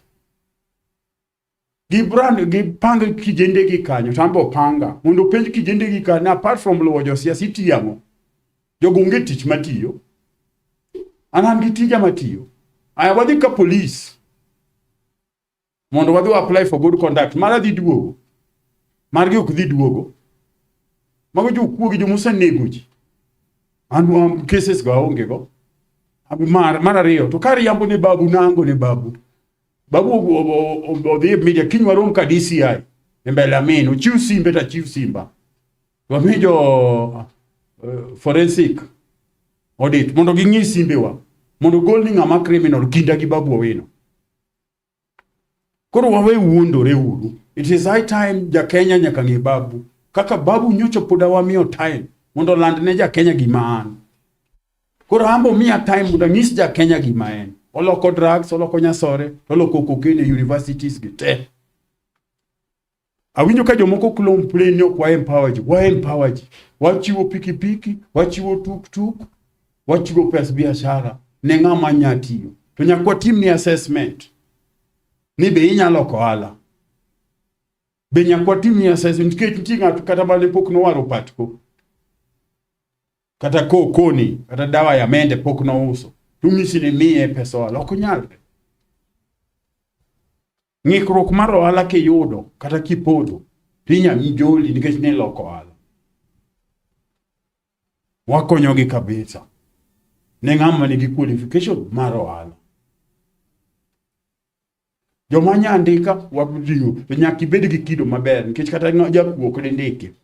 Koro we gango problem mar community gi mar system gi mar Kenya. Ni atidwa ketna ana wuon. Weche mag ng'anyo mabende ne timore kacho mag Sabasaba nono ka Kisumu bende ne ok odhi e ng'anyo chilari adek. Mage gik mane nitire mane gimne miyo babu giri nigi shida.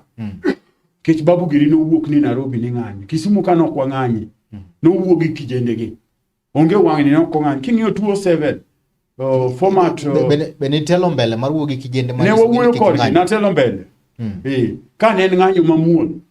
Nikech giwacho ni en ratich ng'ato mar ng'anyo. Tiek somo chikno. En ng'anyo to mamuol. Onge ng'anyo midhi gi kidi. Onge ng'anyo midhi gi panga. Wawe wuondore uru. Onge nyathi ng'ato mana nyuolo nyoro. Ma ng'ato tam ketna kwa wuoro. Nyithindo gi gin mag wegi. Let's take responsibility. Makama wawueni. 2027 general election. Kisumu County nyalo bedo kod kwe e yiro. Dhi bedo gi kwe kapo noket Orengo kuma where he belongs. Orengo we wuotho gi guns, gi jomoting'o pengni, gi jokuoge. Same to Babu. Orengo kadwar security to dhi ka police. Odhi okaw security. Mar ariyo, apenjo jo Siaya. Nikech kiyudo Orengo sani joma Orengo wuotho go, ok wuotho gi jo Siaya. Jomnogo ne kuro ko wuotho go. Lennox ma Orengo wuotho go manager Kisumu kama ne jo county Kisumu County oriembo. Banko sariembe ka momiyo dhi Siaya wach belonging. Jok ma wuotho tie toke Orengo te kata gimaka jo Kisumu ka. Maka guns maka. Orengo kuoth gi jo Siaya. Koro jo Siaya bo ka wuodgi mondo tinegi then kosetieko tich eka gi hande over. Moke gi yie ne jo oko odhi odonj kargi kacha. Kwani head of communication ok nyawuok Siaya. Kata head of security ok nyawuok Siaya. Nyiso ni nitie siasa ma Orengo goyo ka. Nitie ohande moro ma pok odonjo. To udwa tiyo gi Kisumu. Nitiere telo moro ma bende party leader no yuwa kandie. Wechego mag rowere. Ma ti wan gi sangwenya jogo ma bende samoro gino ne jotelo e wechego mag siasa. Gunism to kwa chako ten culture ma Jaluo, ten culture ma jo Kenya. Chien ka nyochu neno gunism e parliament. Kamne ng'ane senator ma Nairobi Sifuna no dio maka governor gi Edi Okech. Kage duoke yie kucho. Wang'e chik sani. Senate kata bunge nigi sergeant at arms. maka ng'ato ringo to mng'eni mako ng'ato to duoke komiti. Machaguni Zoom ne giduoko ng'acha mondo gidhi dirail mondo migi pesa. To moburu wuoyni. Wawatiek wuoye mano. Machaguni Zoom mane notelnegi Sifuna gi Edi Muok, Edi Oketch. Ka gimako gavana giduoko, ng'acha ne giduoko nang'o? Nikech ong'eni oro Samont. Ei compound kanyo mar bunge nitie nyaka police station. Mantie OCS motelo ne kanyo. Dak ne giore. Machaguni Zoom. Koro Machaguni mosomo moyier. Koro Machaguni mochamne muma. Machaji ok nya wuoye. To machane Guni Zoom. Mage duoko ng'acha. Japiny wawe riambo. Gimomiyo sani rowerni kata sani ka gin joma ndiko gin rowerni ndike social media information. There's no monopoly of information. Jakuru ng'eni MP chamo pesa di. Jakuru ng'eni CDF biro pesa di. Ong'eni basari biro pesa di. Ong'eni ndara en pesa di. Kogo gol to ng'iyo gikanie mtandao ka. Kibiro ne ting'ise ni yonge pesa. Mache makelo lweny gi ywaruok maji. Nyocha ni winjo kaka governors ywak modhi nyaka court, nyaka governor ma nigi court order eno konya nyono senate sani be joko kunya luonge nango extortion. Wabunge wa senators wa magi pesa mache momiyo jiwe wuondre ni kwadwa loko Kenya lokruok chakre gi an. Kidwaro change tine mikungi lokori tibedo ranyisi. Be wabunge wage gin ranyisi kata gin mfano maber. Koro wawe wuondore uru ni dutu kijende wage kata wan waonge forum mwadu nya defend ourselves. One defenseless. Koro gigo wapile. Gino kukony manok suluhisho. Wawuguru pain to wakony society wa to lokro kanyo. The way President Ruto amua konyo Kenya sani. Ibende inyalo imbe ichiwo security. Ano ka chief security. Kata wacho ni jasiasa dhe kama wakao mano timo kati anana ngolo ringo. Anan mobilizer. An konye manyachi. Kichiwo assignment. Giwe angonwa. Giwe brandwa. Gima kwayo ni the way ma initiative ma President William Ruto kao ma loko Kenya. Political injustices. Ni ndara oknya Nairobi maduong' machuka. Ni diere Christmas. Moloya gi jalunya kanende dala deke ndara. Na ero kodinore. Rabuor kodinore. Awasi kodinore. Tinindo dala dek. Diere Christmas. Gichotieko. Baigero ndara. To yaro ndara. Thika super highway. En lane auchiel. To Kisumu Nairobi road. En lane ariyo. To riwo pinje ariyo. Riwo Kenya gi Uganda. Machane timore nikech political injustice mar nyiego mar oganda mar jatelo manentie kanyo. To mar ariyo mar adek okachako siasa nyoro. Mama winjo atimo siasa kada go uru. Matiyo ne kata ute mago siepege manene koni manokogedane managero. Kino nanu sie president. Ma ok dini okachako nyoro. Gini gimomiyo sani abedo branded en nyiego. To nyiego ni aduoke kum ji ariyo masani jotend nyiego make Nyanza nyithi luo. Ma en Babu Gorengo. Jomoko dwa thiro jowa, ok ting' jowa, to kiting'o jowa, to giwacho ni wa commercialize politics. Siasa usarumo ma siasa sani en mar sera gi empowerment. To ken sera lelo ni ichiko gi achika manombiam. Ero kamano kapok adhira Tito yie monda penji nikech kaka ejan mabende koro Mbogi ni toki to Mbogi bende ano kinyiso gi mondo gikaw kura tenene kiwacho ni left to gidhi left usiro governor mane ma kawo Kisumu 2022. Ano siasa masang'eyo magoyo ano kago local politics atago siasa mar national mar dok mar Ruto nikech ne masaneno matunda ne tena maneno sera ne asiro tuta to na chako sire nyoro na chako sire before broad base urito ground marno ni tutam no en gima odhi succeed Gi registration matimre kama, we are 100% sure ni Jaluo wang' ni dhigo kura 3.5. Mbogi bose ka kura moromo. Gikawo, to mabe adwa nyiso Mbogi ni we kwelo kiponde toka kata kiluongo nyinga. Ine ma mob bro goyi. Ine ma police bo maki. Nitie jok matimo mano luongo nyingi. Mano, ano kabi we ponde toka. Ano katelo ne jaku, anatelo ne rongo. Ki yie ni wadwa ne konyi, abro tayi wuoth. Abro mi direction. Abro konyi kendo wabo wuotho kodi. Ano kalok gikuo, okakwal ng'ato. Aja nyuola luoro remo. Aja Kristo. Angi jok masa empower. Masani nigi del nigi biashara madongo ni town ka. Manya kwano. Ano kanng'o ma ilumo tiende. An bakonyo ji, an gi chuny ma chiwo no. Onyola tarika 14 dwe mar 2, St. Valentine. Valentine en ng'ama ohero nyithindo. Mane saint no, mane kita. An gi hera. But an strict. Mar 2 nyuola is town ka, an dwela. Ok bibiro na ge ukora mare safu, wonda betek. Emo ng'ato biro nyisi na biro wini, man kata biro kweri. Kweri no ok yot. Ma Kisumu en 2 term. Mano gimno sadhi. Ok kik Jaluo kendo adwa kwero ja Kisumu gi Jaluo moro amora oriengo kik ti kodi manyo tich kata bandho pesa ODM $1,300,000. Kapok adhira Tito.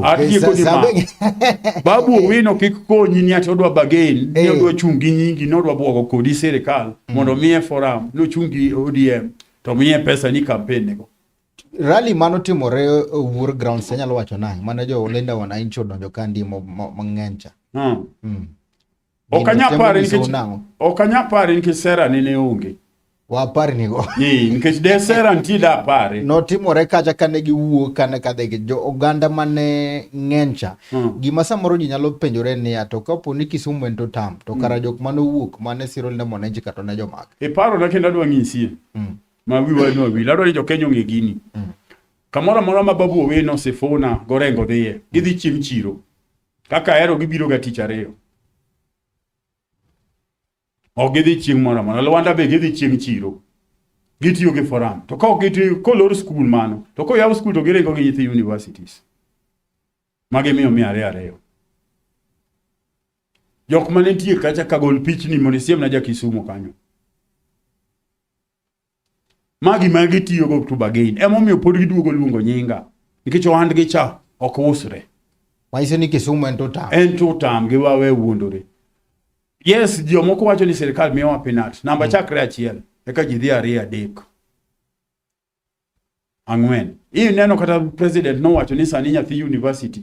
Dhi somo nono. Siasa nurumo. Okichaki wuondi ja university. Okichaki rehab. Ero kamano. To kapo ni president odich gi gunu. O wacho no make. O miyo the police thuolo mondo make. Koro kik ng'ato chak ywak. Kiko rengo bini mako gi nango. Dong wach ni mak gunu, owe mi sirikal thuolo mak gunu. To mak jabu, to mak janjore. Ero kamano wadhia nera Tito ber. Sani ang'o mandikore? E chal mar siasa wang'iyo chien ka wang'iyo Kisumu kabisa e chal mar siasa. Gi timbe njore, gi ang'o matimre, ang'o wanyalo dak nade, leadership manitie, national politics. Sani anyalo wacho ni mokwongo Kisumu and Nyanza region nie tok William Ruto. And domina kapod jo Infotrack, these opinion polls bende kete kanyo. So Kisumu ka wane tok William Ruto for 2027. And hapa ni mano mami chuo wagitonga dongo. Kichi Ruto, President William Ruto gi PS Omolo, they're not just leadership ma Nairobi, they're grounded at the grassroots. So bigly ni chenro achiel 3 ma seche moko wan wayawo ne jo Uganda wa ne Uganda Luo through Boya Koth. Emo mineno ka tonge ng'eny kech joka bedwa uso ka gin be gidwa sell this message ni wamako Kisumu, wamako Nyanza region mondo gidhi gi negotiate go e ang'o e table, negotiate on table man kech dhano loso sani agreement mar siasa idwa ng'e ni to mbathi rom nade kumiaye. So mane momiyo wan gi koko mapiny Kisumu ka. Un kaka jototam luoro maru en mane? Wan kaka jototam luoro marwa en laxity nekech ing'eni en gima fani sana. Nye waneno last election kaka kanodhi but iyudo ka wan waungo serikal mkono, wan e jomilao. Wan mano kende luoro ma wan go. Ing'eni it is very funny kiungo serikal mkono and gik motimo gin gik moriere. Well, nitie joma ok ungo serikal mkono to timo gik mochido to giwuotho within the society kendo wanenogi. Mane luoro maduong' ma wan go. But if it comes to a matter of wach yiero in this election, maonge, it is one game shot. President William Ruto onge gi ng'amo tegno manyalo mount an onslaught ne komo betecha. Kaminya compare muluor mosenindo Raila Odinga as at now. So jomago aga koko mang'eny gi prepare themselves for 2032 but not for 2027. 2027 election it is done. Wecho gumaga abduction te wache nang'o? Ila manotimore mag Albert Ojwang. Ji mang'eny wuo about abduction, ji mang'eny and kata koro wuo about wache to mar Albert Ojwang. And I think adwa na pari ni 2024 Gen Z's maandamano cha aparo na dhie mara achiel gi mara ariyo then awedhi because of specific reasons. Adwa na wache ni gini mondo ganda wawinje.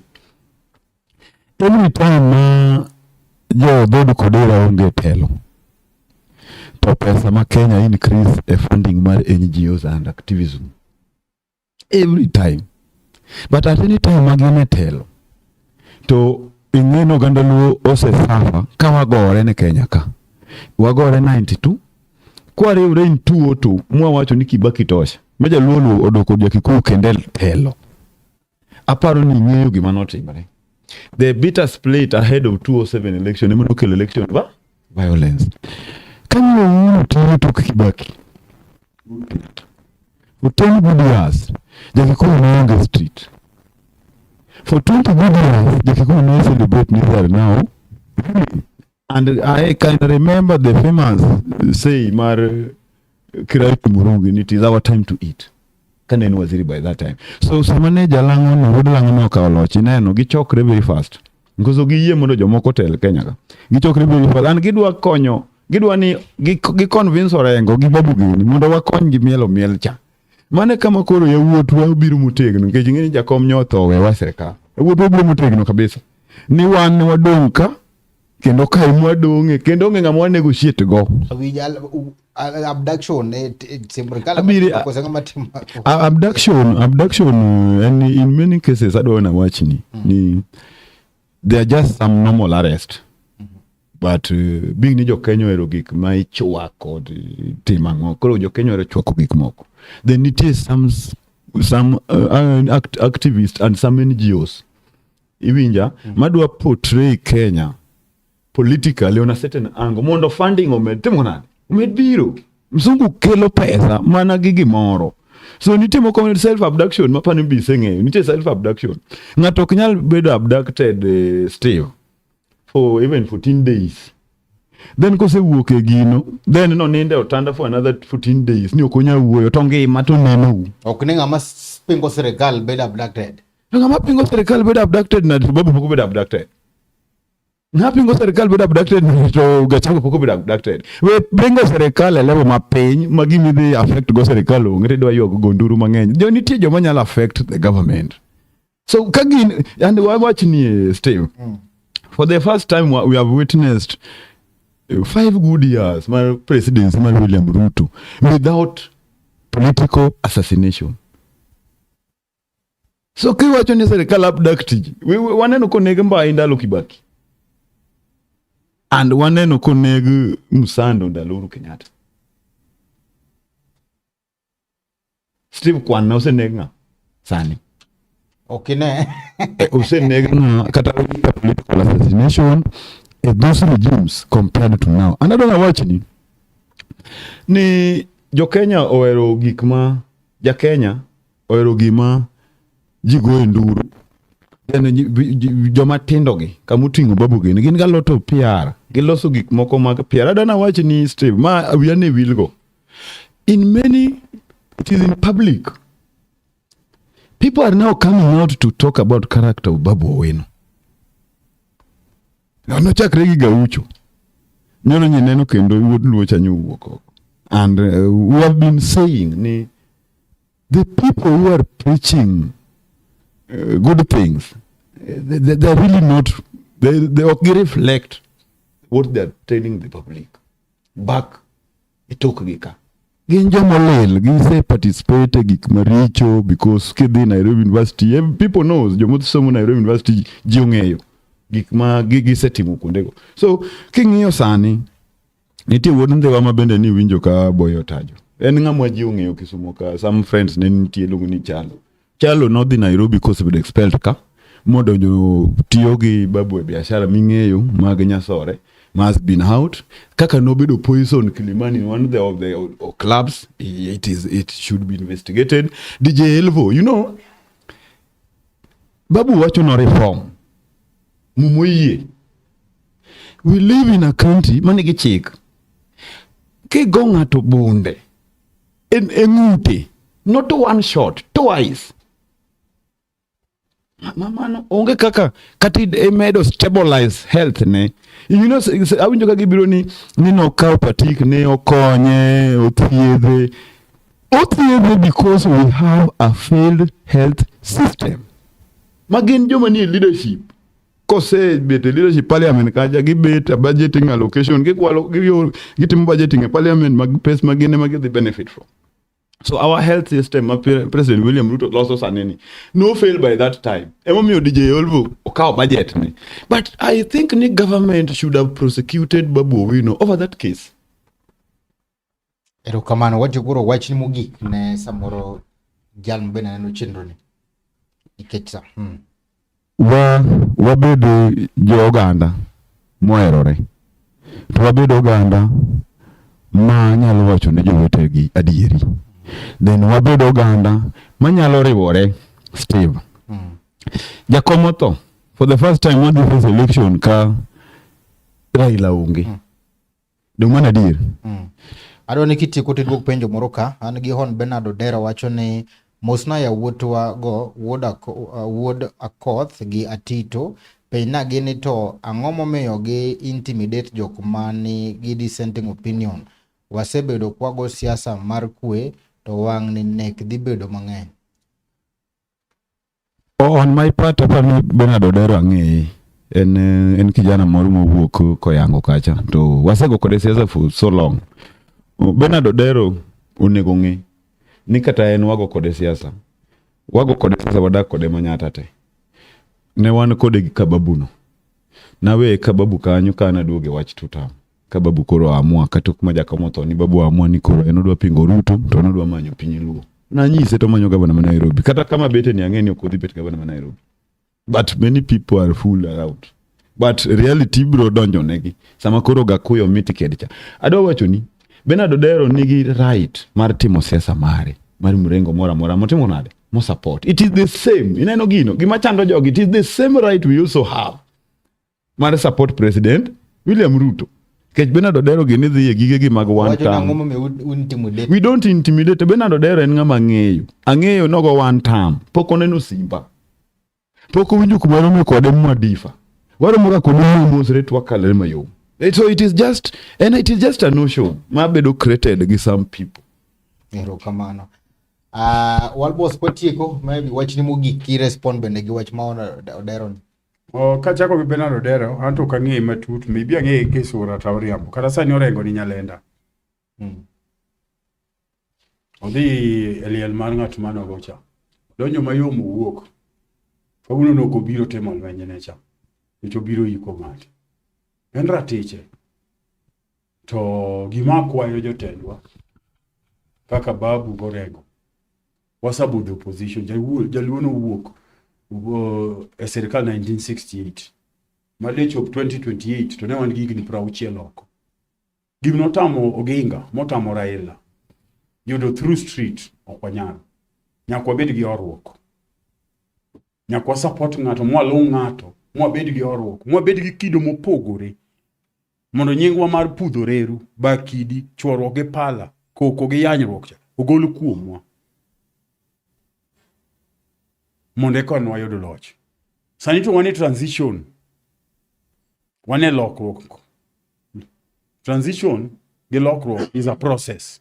Emomine no dondruok nitiere, nyiego gi ywaruok. Pok nwang'iyo gi gik mabeyo. To gima lit kendo makelo nyiego ni ng'ama kelo ber kony opogore gi tich. Ng'ama kelo kony ka opogore. Ng'ama kelo kony ne ng'ama onge siasa. Koro jo siasa neno kod gi nyiego. Ng'ama kelo wer ma tibi mtiala la en babu. Mani gima babu osekelo ne jaluo maduong' mogik. Dongene mokelo gino. Dogruok onge. Kony onge.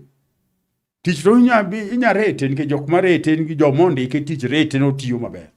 Aspa msara mochamo nende no tiyo maber. Mano kapege. To kony. Mamano gima wegigo. Kato rengo bosiem no ng'amo sa kony. Kidhi Siaya roundabout chal kek. Thin kama. To rengo ni Kisumo pile. Gigeche abicha uchiel kalowe gi ji. Ana gombo ni wani kapoko yier jo IBC otere jomoko osuptal opime wigi. Seche moko jomosa dhi senile. Emwati ulowo tokgi. Kicho konyago siasa without agenda. Kadoki irowere, kike kwal ng'ato ni bro konyi. Kike tana nyiewo simu ni okdagom na nyiewe gi locha mokdagom no kwale. Idhi maki, to kum jok maonge lit kata onge chik. Idhi goyi. Jogi wang'o ji, jogi goji, jogi mako ji. To, jomare ok ni loso nyathi ng'ato, en poko neno tabu mar owadgi kata nyathine. Buoche mok nyawuoye nyathi ng'ato, janyuol ok nyawuoye nyathi. Jonyuol kadokiru, wadoge uru ot chon. Wamiye nyithindo kata weekends wawe wuok, wamiye uru nyithindo time. Wawe wacho nyathi masani, janyuol masani mok bede ot. Odaka ni ene mpira, ene ba, ene tich. As janyuol tiji enang'o, ng'amung'isi ni kisechulo fee, moki wuowi nyathindo dhi dongo. Fee okorie nyathi. Kek, sausage, ice cream, kamako okorie nyathi. Nyathi masani wang'o skul to bura. Agoro sare ka nyochi wang'o skul to jinie bura. Parents obete bura e ol moro, gento giwang'o ga skul. To gidogo gi blame. Wabede uru nyithiwa piny wawuoge nyithiwa. Watake responsibility. Janyuol masani emu fail. Ok nyathi masani. Wanogowa, notawa, nopuonjwa. Jo Kristo oter nyithigi e dini. Opuonj wach Nyasaye. Jo Islam oter nyithigi e madras. Mondo ng'ado bede gi fia. Luor moro. E kite. To jok migoyo, miwang'o, nyithindo mimako, hintie. Nyasaye nong'e nochwe jakuo, emomiyo nochiwo chik kuo. Chik mane Nyasaye chiko chik 10 boy ne onge. Koro wach ni boy emano biro gi kuo. Kike kwal ni Nyasaye ondike. Komiyo Musa chik. Boy ne ntie. Koro wegango gimoro kuo ma bwana. Wedhi kwelo gi nyinga. Nyathini kota mitayo weketo msigo kuoma. Mano mriambo. Chike 10 gi ome Musa, to kike kwal ntie ige. Kike riambo mar babu gorengo cha be ne ige, kike ang ne wadu. Ana chiwo statement an gi evidence. Jogo koduogo, gidwa duoka, gikel evidence gi. Koro wadoguru, wadwokuru, waluoru Nyasaye, waheru Nyasaye, watiwu gi chik mag 10. Chike Nyasaye gin 10. Wawe lungo kila ng'ato ni gun ni to chik mane. Wach makosa mar ng'ato. Sama nyithindogi be wawuo kodgi. Wabunge biye uru gi chik gi kony manya konyo jowagi. Wawe yalo chike kata ngaf. Ntie nyaka pare ni ntie nyaka ngaf nyocho lok chik moket ni women rep. Women rep biro kele mine kende. Okukele jatelo moro ma en koro chungne youth kende. E chik ka. Mondo nke gini to kwa dok chien gini wiye dwa wil go takwai ni miya dakik ma achiel By 1995, there was a uprising of youth and instability of the country. Mane Moi nene problem. Ma Moi introduce gimilu ngoni jua kali. Modu wako kuo youth gikoko pay after YK 92. No introduce jua kali. 20 years down the line, 205, gino mako Kibaki. Mo you do problem kabisa. Mo introduce piki. Mo absorb youth. It is 21 years down the line, pokoti anything. Onge no biro nyoro 2025. It is 20 years. Onge anything to absorb these youths. Not the problem is not me. Okinya generate. Sanintija kumudi school. One called ge kamotima actual science. One called ge mbogika. Clinical officers. Menje kumasani wacho kizungu. Ya kumasani okwa iPhone to me operate. Koro wawe train jogi, wa absorb jogi. And let us not be ni yu mbungi. Mano chamu pe CDF, chamu pe basari. Biro koko ndem gunism. Kenen gun mani parliament ma ko luongo committee mar nono minister kata PS to nyaka kuongo gonygi. Ma nyaka kuongo gonygi eka idhi yal buche. Kata ntie senator moro maka nie PSC ene mojuino nyocho miye nyaka ot Kisumu ka. Omiye nango. Mondo we nono wechiwa. Timbe maricho gin timbe maricho. Wawel rwako ne timbe maricho moko lao to moko wagonyo duk. Wako ndem mondo walos society. To walokre waduto. To leadership chakre gi jatelo. To wapogo kitiyo gi konyo. Wangni jotelo yieruru jok madhi konyo kudwaro konyo. To kudwa jo matiyo to yier jo matiyo. Ng'ama wuor mapok no konyo ng'ato to we yiero. Mani gima anda wachi. To kapo ni nitie ng'ama sakwalo gire, ng'ama saketho gire, ng'ama sakosone, to wacha. Ana kia kwalo ng'ato kama ng'ato. Ana loke stand ka. Kata kawuono ero rengo biro Kisumu no modok gi kwe. Nikech kako biro gi ratiche. Kawuono ko biro gi timbege ka. Ngicho yudo no andecha to kusre. Kata nyoro rengo ne ni sovereign. Dak no goe. Nyocha ni neno Sarova. Salima malo. Dak no time gimoro. Ohando rengo chemo kwa donje. Ohando babucha kwa donje. To bang 2027. Regime ni. Hapa ni the old. But Josiaya. Kauru MP governor uduok Siaya. To kaber, tundik barua mondo pimu iye. Kabebo ngima. Ngiseche moko sadhi senai. Nikech kaje rungu ticha either people. Inya yudo ni kata piko bete kende chande. Nyako bete ki support center. Dichwo wadgi ni etoke. Dong picha non tiye. Kari hapo dong picha non tiye. Anya bedo jamriambo lakini picha. Magiolo wani evidence. Mane maduoko ero kamano. But giduto admiyo akwayo tamedo kwayo PS Raymond Omolo kikobedi kikchunye to gikonyo japiny kich konyo pogre gi tich to ndike ochamo msara mano tich ma President William Ruto ndike uje tich to konyne winja konyne idhi winjo ka jawuoro kada ja nyiego moro penjo to konyo gi golo pesa no kanye into mituono gi no ionge pesa no koro konyne omed konyowa mondo golwa gini wang'ni juogi dhi wuoyo gi maendeleo wach mani juogi wuoyo ni ne king pin siji juogi wuoyo ni ne jatelo ni juogi wuoyo ni ne mitawa juogi kudhi wuoyo juogi en dongruok koro dongruok no omed konyowa kik chunye tho Yesu berne no neno banka jogo saneki kai iluongo ni ang'o kai Gaddafi ka Libya ne ginge ber Gaddafi banka ge saketho gima ber koro mane gimwana kwayo ni chunye kik tho gi konyowa konyo pogore gi tiyo tich to mano mandate mare mondikene to kiko chunye tho gi konyowa omed konyowa to be medi to otondi be no sawacho jaduong' ng'ani ker jaduong' ker Otondi owacho ni wawe jaduong' no wuoyo, wawe dak gi nying jowetewa. Wan tamo ken sera, Omolo ken sera, gimiwa sera. Yesu kotini dwa timo ang'o? Mane gima an dawachi. Erokamano. Karibu. Erokamano maduong' ahinya Tito Walbos kaachiel koda nonkaya gi Mama Celestina Chain, wan kacha bende gi iluongo ni Caroline Adhiambo koda wende wa duto mabende wan godo studio kendo ka thul maken magunero kamano maduong' ahinya.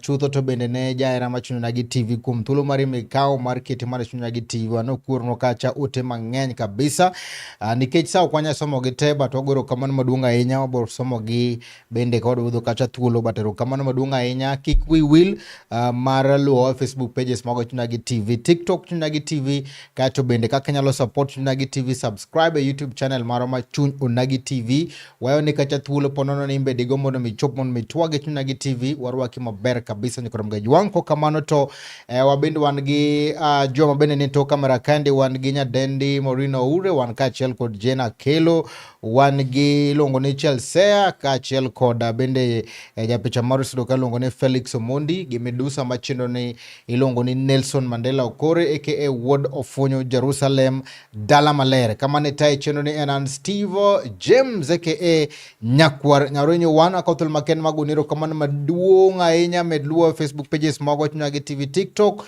Chuny Onagi TV, YouTube Chuny Onagi TV, oritu masani. Ma en duond Onagi.